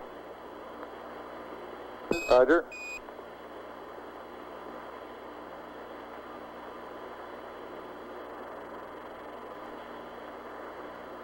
Experiments flight. It almost Two looks core wet. tubes and the solar winds, what you want?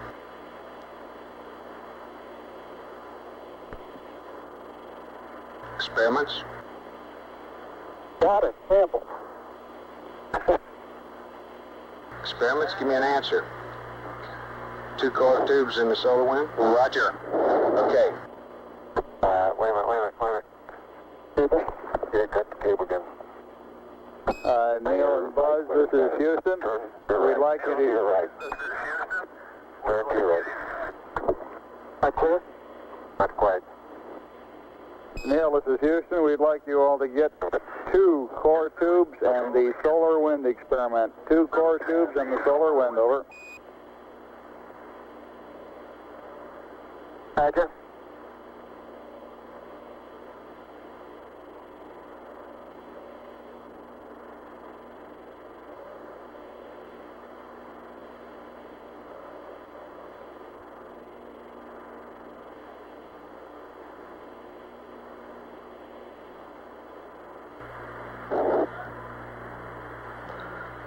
The core tubes provide material. Experiments.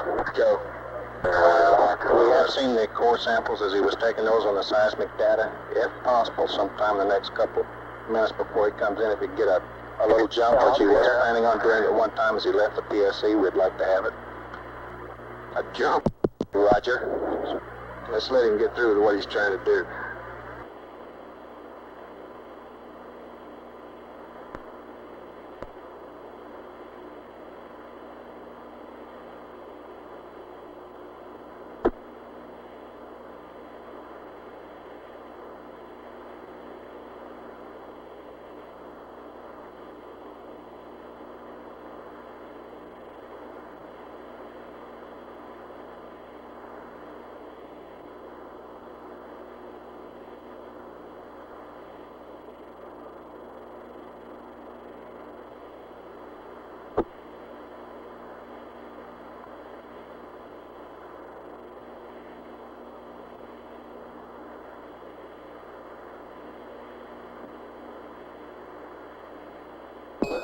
Buzz, this is Houston. You have approximately 3 minutes until you must commence your EVA termination activities, over.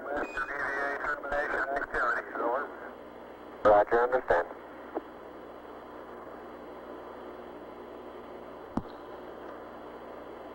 Columbia, this is Houston. Approximately 1 minute to LOS, over. 1 minute. Columbia, Roger. And do you plan on commencing your sleep on the backside this pass? If so, we'll disable uplink to you while we're talking to the LEM, over. Capcom flight. Good flight. After we get this core tubes and the solar wind, if we can get anything else into that box within the time. Houston, were you able to record in a documentary way where the 2 core tube samples were taken? Do we experiments? Negative. Tell them what I said, Capcom. Yes, we want to. I didn't get a stereo pair of those tubes, but they're right in the vicinity of the solar wind. You said anything else they can get in the box? That's right. Neil, this is Houston. After you've got the core tubes and the solar wind, anything else that you can throw into the box would be acceptable. Columbia. I do.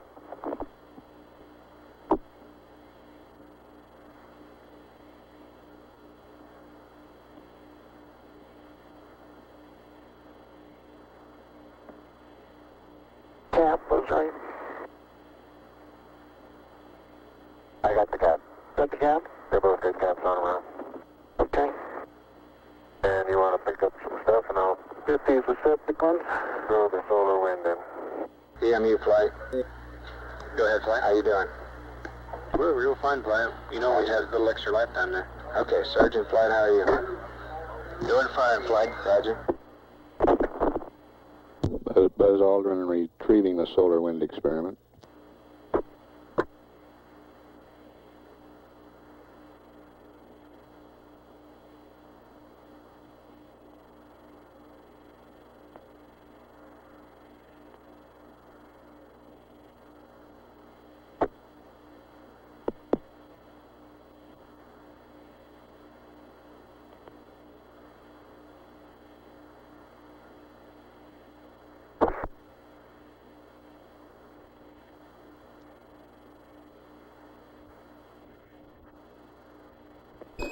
Buzz, this is Houston. It's about time for you to start your EVA closeout activities. Capcom Flight. Go ahead, Flight. Who gets the film? Roger. Buzzer Neil. On the close-up camera? Roger, I'm looking They've now. been on their life support system. On their life support systems, 2 hours, 25 minutes. How about film magazine?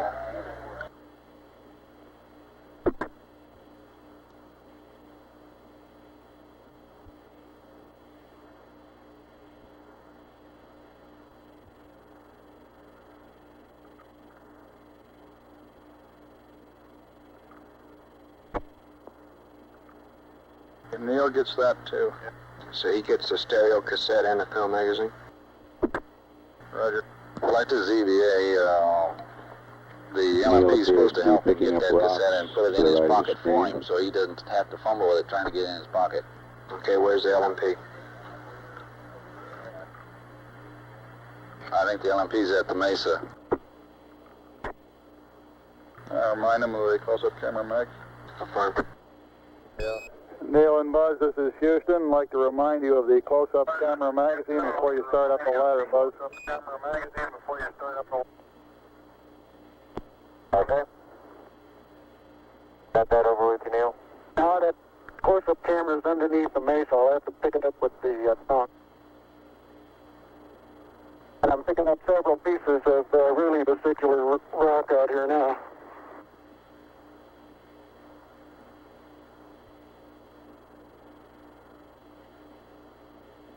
You didn't get anything in those environmental samples, did you? Not yet. I don't think we'll have time. No, they don't have time for that, Capcom. Press on with the close-up camera and close out. Yeah, let's get Neil, Buzz started closing Roger, out. Neil and Buzz. So you Let's press on with getting the close-up camera magazine and closing out of the sample return container. You're running a little low on time. Roger.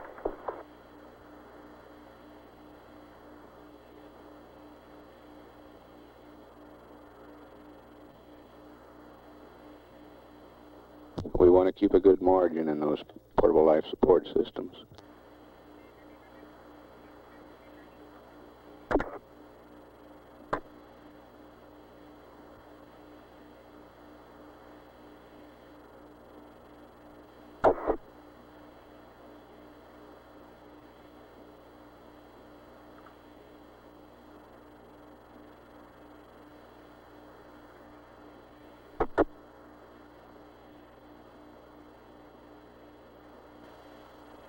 Okay, can you quickly stick this in my pocket, Neil, and I'll head on up the ladder. Capcom Flight. Good, Flight. What Buzz just say? He asked Neil to put the close-up camera film in his pocket and he'd head up the ladder. My flight plan shows, right.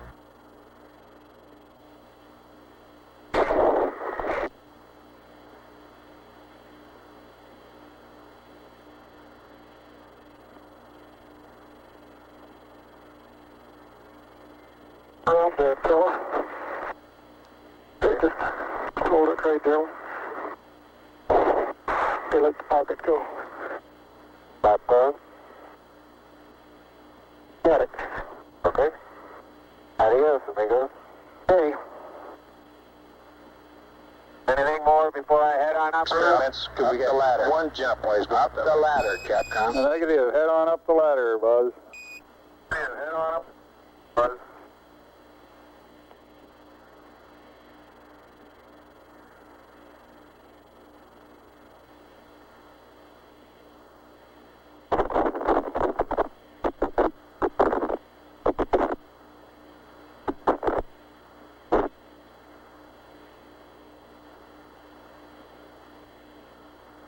That white dot right above the horizon on the right is a phosphorus spot from the TV converter in the Park station in Australia.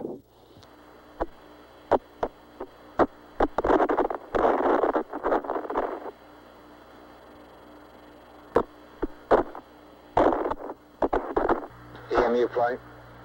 Go ahead. Okay.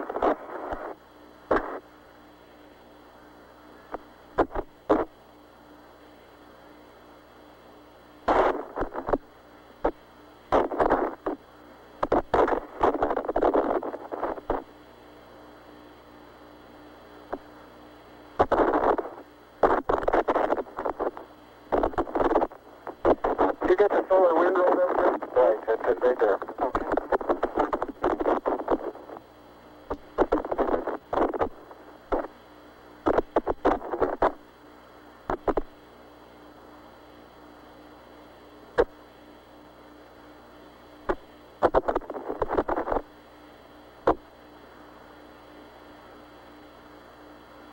I think you can reach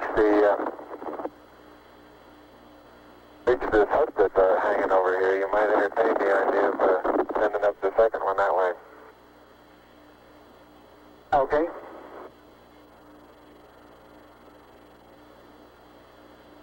Get the film off of that. Oh well. Set up now.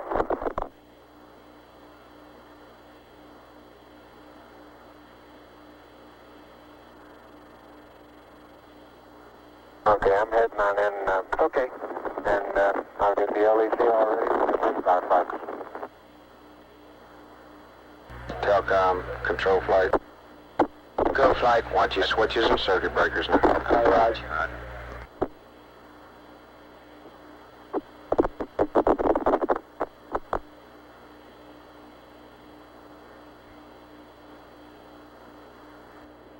Neil's been on the surface a few minutes longer than 2 hours.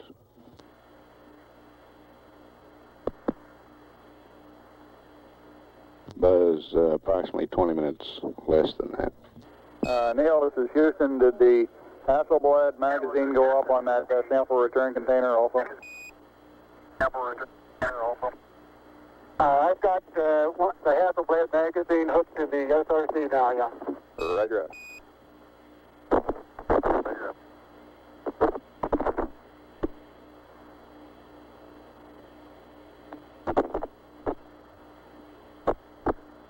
Flight, we're right on now, as EVA. Say again? We're right on the timeline with that plus 15.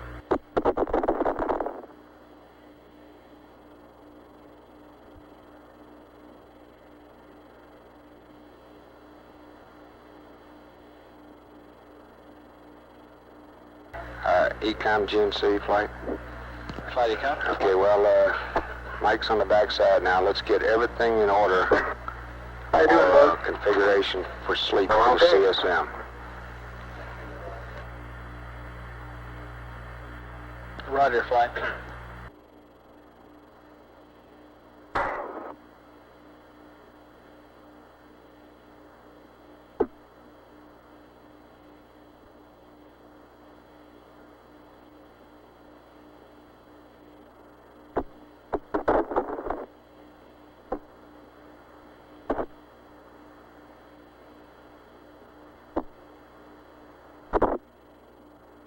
Ready to send up the LEC?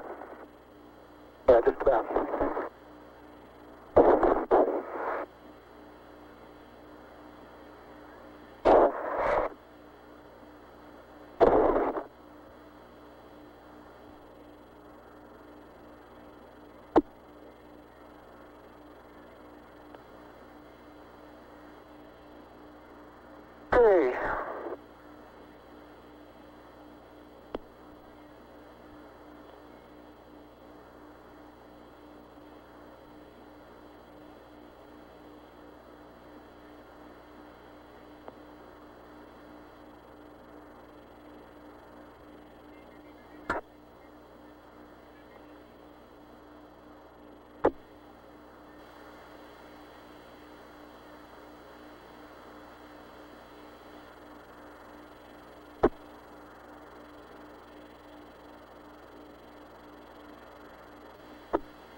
Okay, that's got it clear.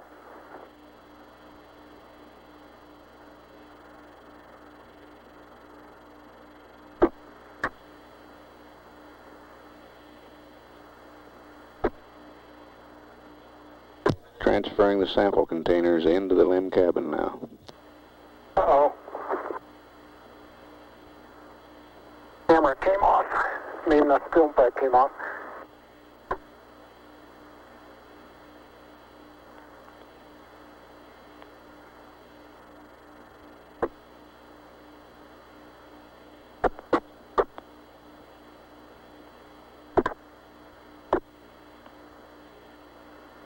Okay, just ease it down now. Don't pull so hard on it. All right, let it go.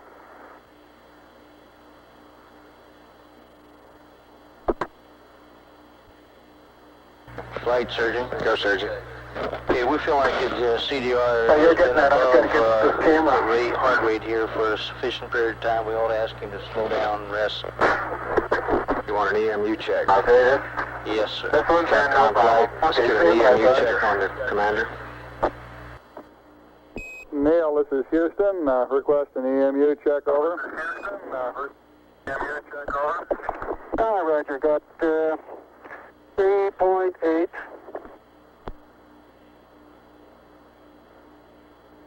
And I got 54 on the O2 and no flags. And my flow is in. Flight experiments. Go. Lick observatory, dig, get a return on the laser. Roger.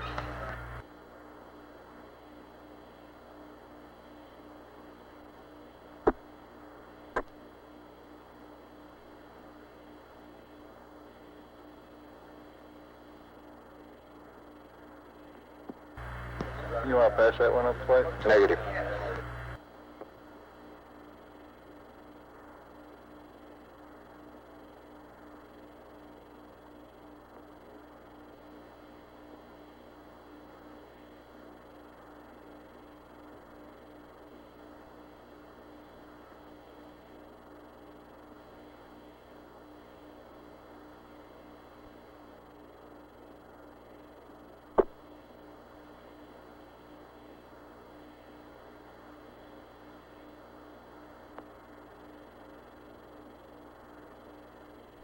The Lick Observatory in California reports Cast a ground flight. return on the laser. Good, Flight. No response necessary, but we're in good shape on consumables on CDR. Roger, how about Buzz? Same story. Neil and Buzz, for your information, your consumables remain in good shape. Out. Roger. That's coming, Neil. Okay, I've got one side hooked up for the second box, and I got the film pack on. Okay, good.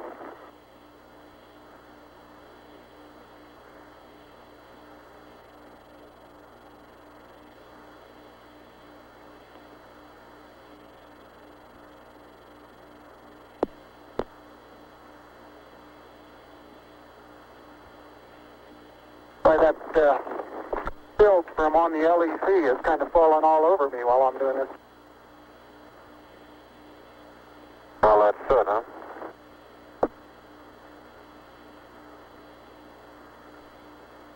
It looks like down here.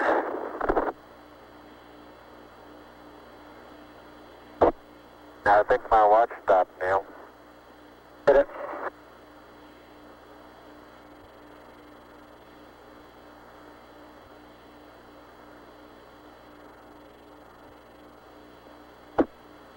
Flight EVA. Go. We haven't heard anything about Buzz doing anything about this sequence camera up in the spacecraft. I don't know whether it's worth mentioning or not, but it might be. He needs to put a new mag on and get some pictures of the LEC operation. I don't know if he is or not. Okay, if you can just kind of hold it, but I think I can do the pulling. Okay. Stand by a minute. Let me move back.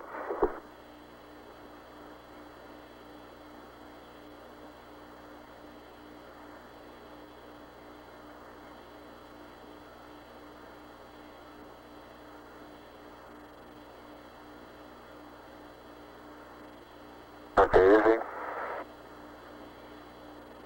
All right, easy on the hatch now.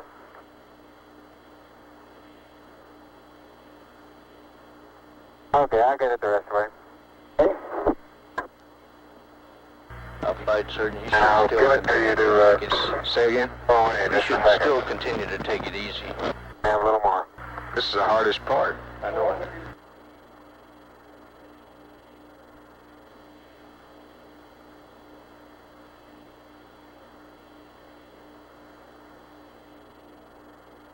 Two hours, 40 minutes on the PLSSs.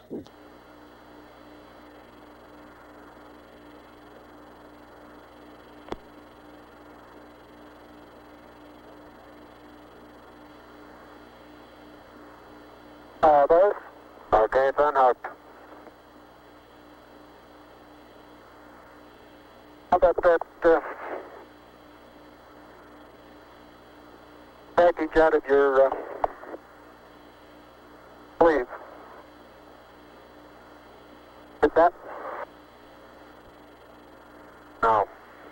Okay, I'll get it when I get up there.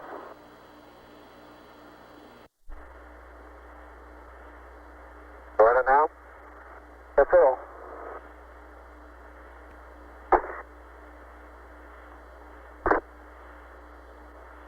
Okay? Okay.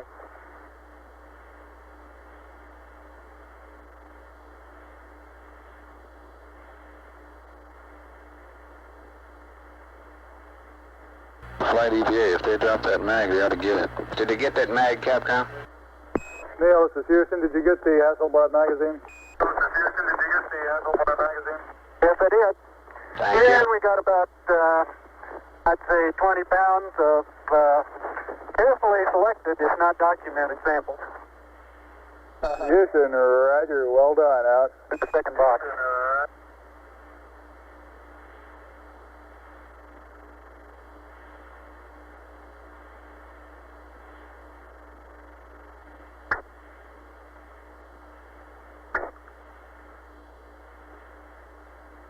Unofficial time off the surface at 1:11:37:32. Now start arching your back. That's good. Plenty of room. Plenty of room. All right, arch your back a little, your head's up against. Out, off, roll right just a little bit. There you go. And in good shape. Thank you. Telcom flight. I'm bumping now. Now you're clear. You're rubbing up against me a little bit. Okay. Turn. All right, that's right. Turn to the left. Telcom flight. Oh, flight. What's your channel, please? Channel 32. Now move your foot and I'll get the hatch.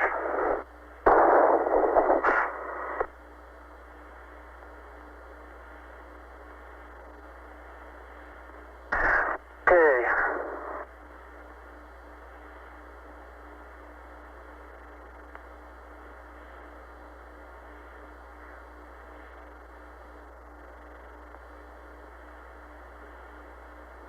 Okay, the hatch is closed and latched.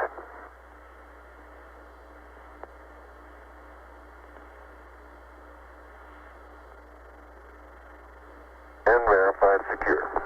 Okay. Yeah, that's what I'm looking for.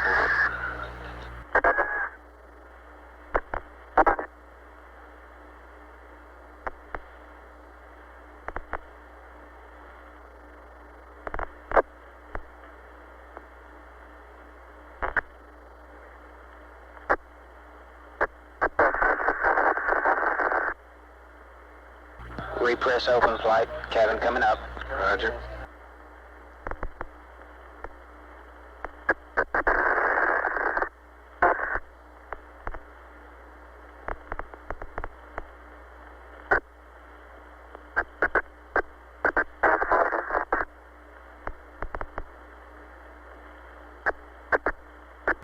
Cabin pressure coming up. Real quick, About Cliff, 2.7, MPAD would like us to have us support one more sighting if it's all right with you. We haven't seen it 3 times. That's Friday flight. That's why they'd like to try this one last one. What new data do we have? Oh, just MPAD science. Well, do we have a new set of coordinates? Yes. 4 And what we'd like to psi. do is uplink the state back to Columbia as soon as he pokes around the hill and reading this data. Just make that one more time. Hey, he's supposed to be getting some sleep in here somewhere. No, not yet, Captain. FAO flight. Go flying. Check your flight plan for Columbia from this point on, will you? They show the cabin is 4.8. Our flight plan for at this point on, Columbia goes to sleep the same time the limb guys do. That's what I thought. That's right. Flight Telcom cabin pressure is up. Roger. We're running about an hour later than this flight Roger. plan. Okay, Fido flight, get all your data together. We'll try it one more time. Roger, thank you, flight. FAO, will you get the information together? Roger, flying. GNC flight. Flight GNC. We okay on consumables or on propellant? That's affirmative, flight. Okay.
LEM's systems look good. Crewmen should now be transferring back to Tranquility Base's environmental control system, and later we'll switch to the vehicle's communication system. We estimate it'll be another 10 to 15 minutes before they're on the LEM communication system.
And a replica of the American flag on the lunar surface is now being erected here in the control center.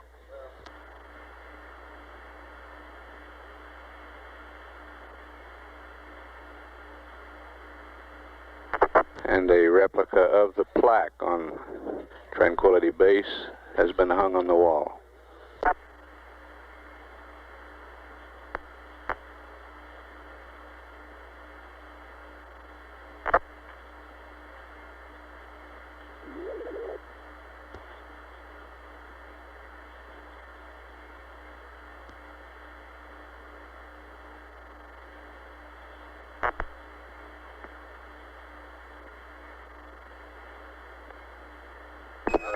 Neil, this is Houston. Neil, this is Houston. Radio check, over.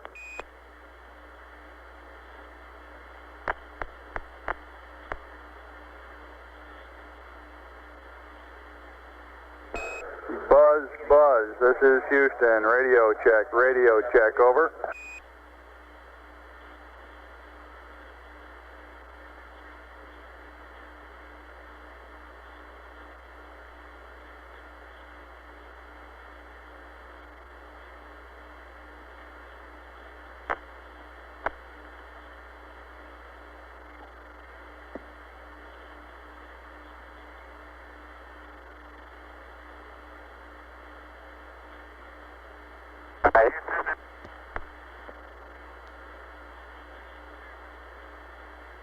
This is Houston. I copy a transmission calling Houston. All else was broken up, over.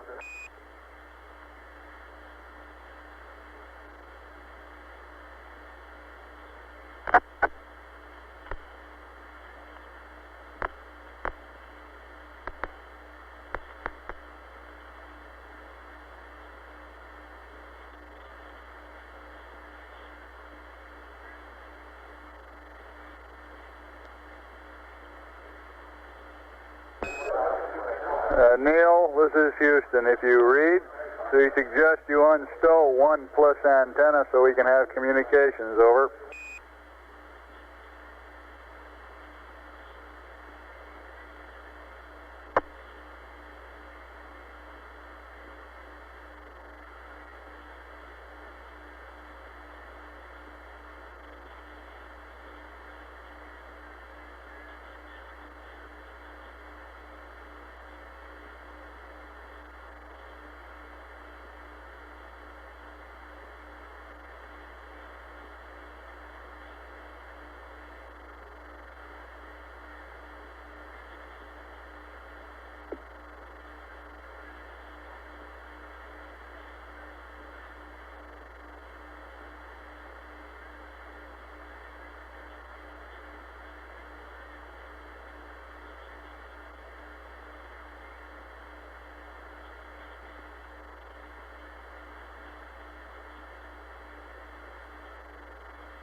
Receive. B off. Neil, this is Houston. We seem to be reading you now. How do you read us, over? ICS, push to talk. Relay.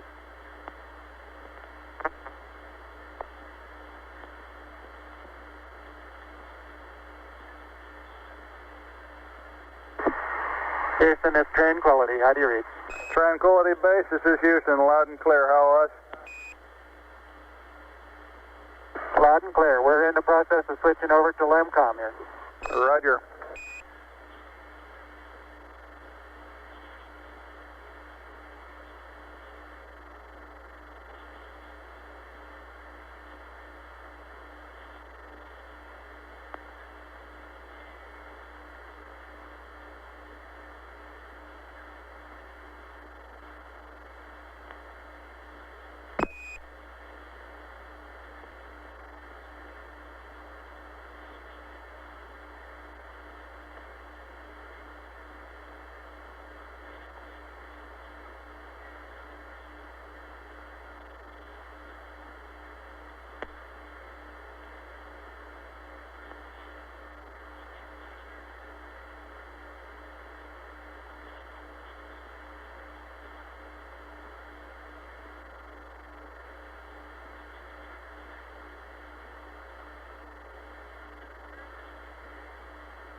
Tranquility Base, this is Houston. We'd like to verify your steerable antenna in track mode slew. We're going to do a communications handover here on Earth, over.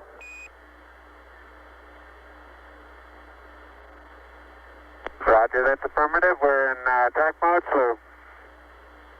Roger out.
Columbia, Columbia, this is Houston, over.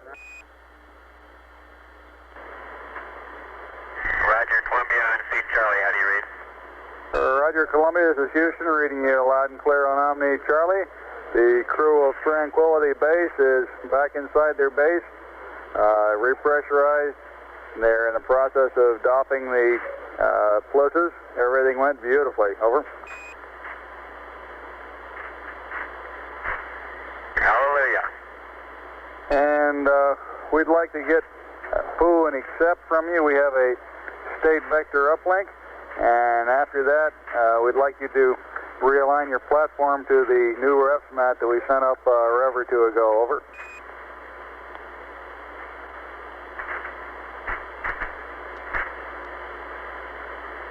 All right, I understand. You want a option 1, do option 1.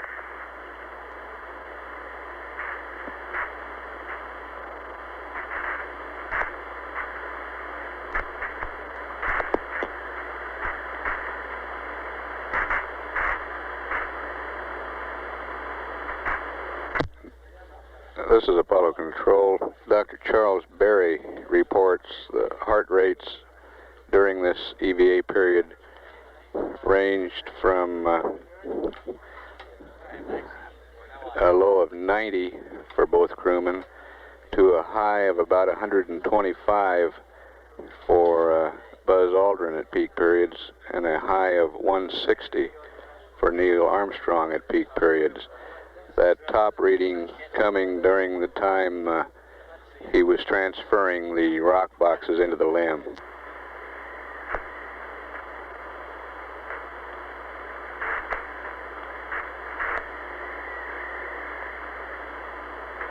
Dr. Berry says the data they got indicates Neil was working very hard at that time.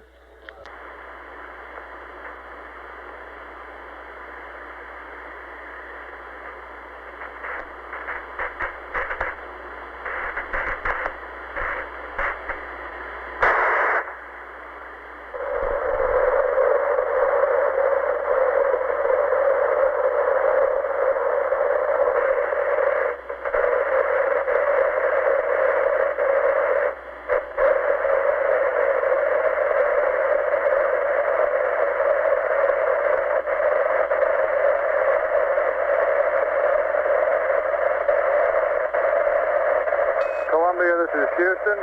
We're going to uplink you a new state vector, and then we'll send the rep net up again because sending the state vector up will wipe out the one that you have on board, and then you can do a P-52 option 1, over.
this is Houston. Do you read? Over.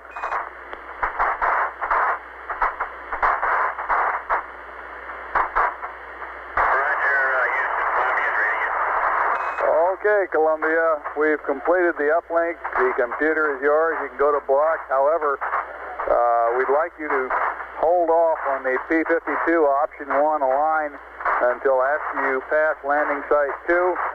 And we're requesting that you perform another P-22 and attempt to find the LEM this pass. I've got some numbers for you when you're ready to copy. Over.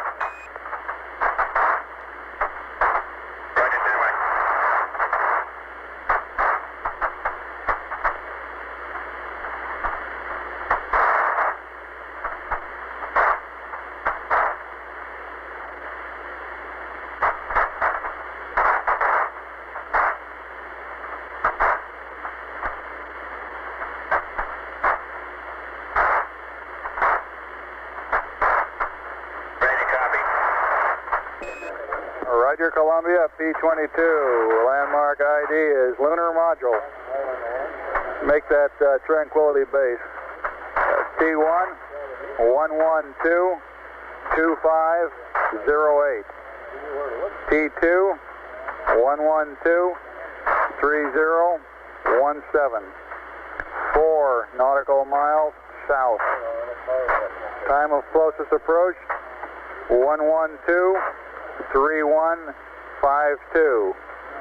Shaft 357.051. Trunnion 047.432. Roll 0. Pitch 250. Yaw 0. Read back. Over.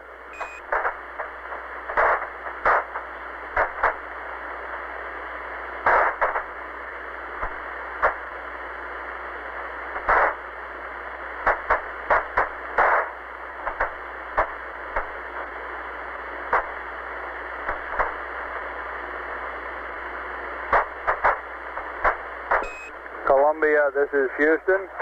Did you copy my P-22 update? Over.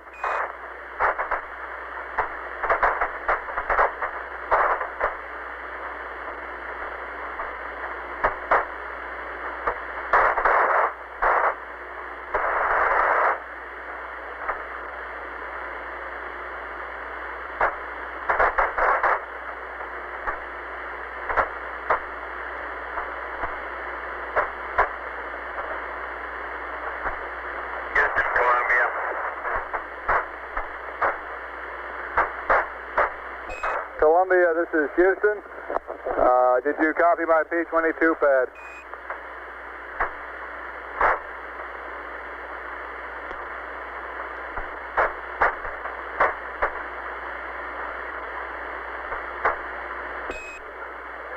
Columbia, this is Houston. Do you copy my pad? Over. Negative, Bruce. Just give me the latitude, longitude over 2, altitude, and the grid squares. Never mind the other, you're broken up. Stand by.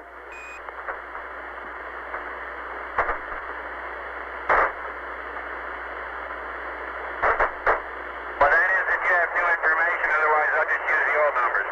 No, wait a minute. We've got new information. Okay.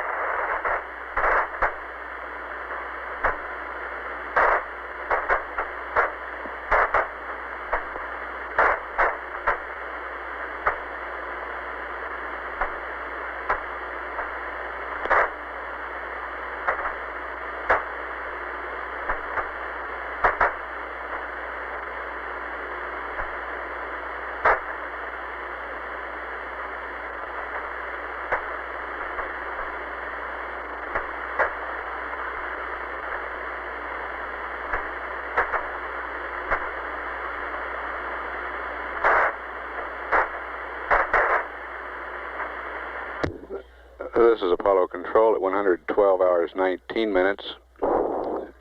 The inhabitants of Tranquility Base are still in the post-EVA cleanup period.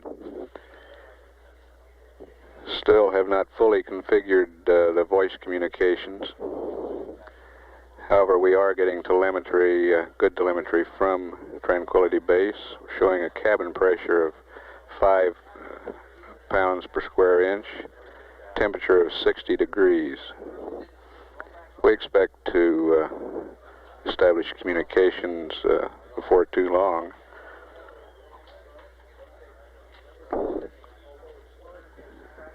During this period, the crew is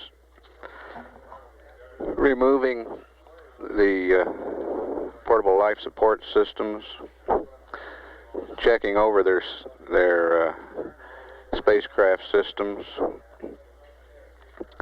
getting ready for jettisoning equipment from Tranquility Base. The cabin will be depressurized before too long, and equipment will be jettisoned onto the lunar surface. Tranquility Base, this is Houston. Can you give us some idea of how you're progressing on the bliss doffing and preparation for depress? Roger, Houston, Tranquility Base. We're in the process of using up what film we have, and I'm just getting ready to change the primary ECS canister over. Roger, Tranquility. We'd like to hold off as long as possible on the lithium hydroxide canister. Make that one of the last things you do in getting ready for the depress if you can, over. Roger, we're planning on doing that. I'm just wondering how much longer we want to wait, though. We've probably got another half an hour's worth of picture taken, and I guess we could run through an heat cycle and then change the canister and then depress, over. Roger, that sounds fine to us. Well, it'll be a little crowded in here for a while. Oh, we don't mind a bit.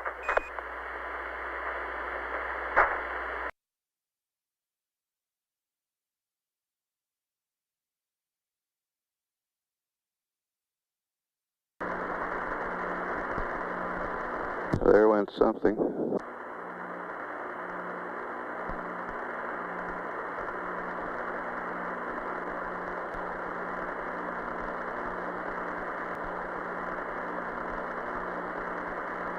Looked like a portable life support system.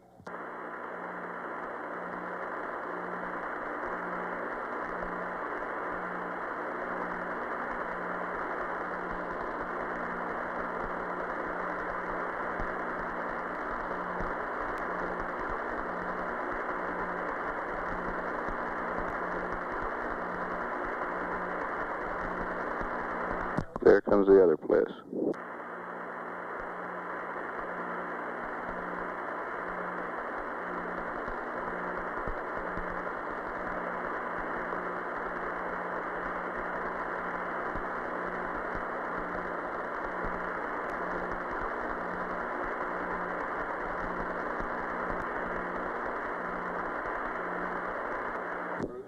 The experiments console reports the seismometer recorded both the impacts of those portable life support systems.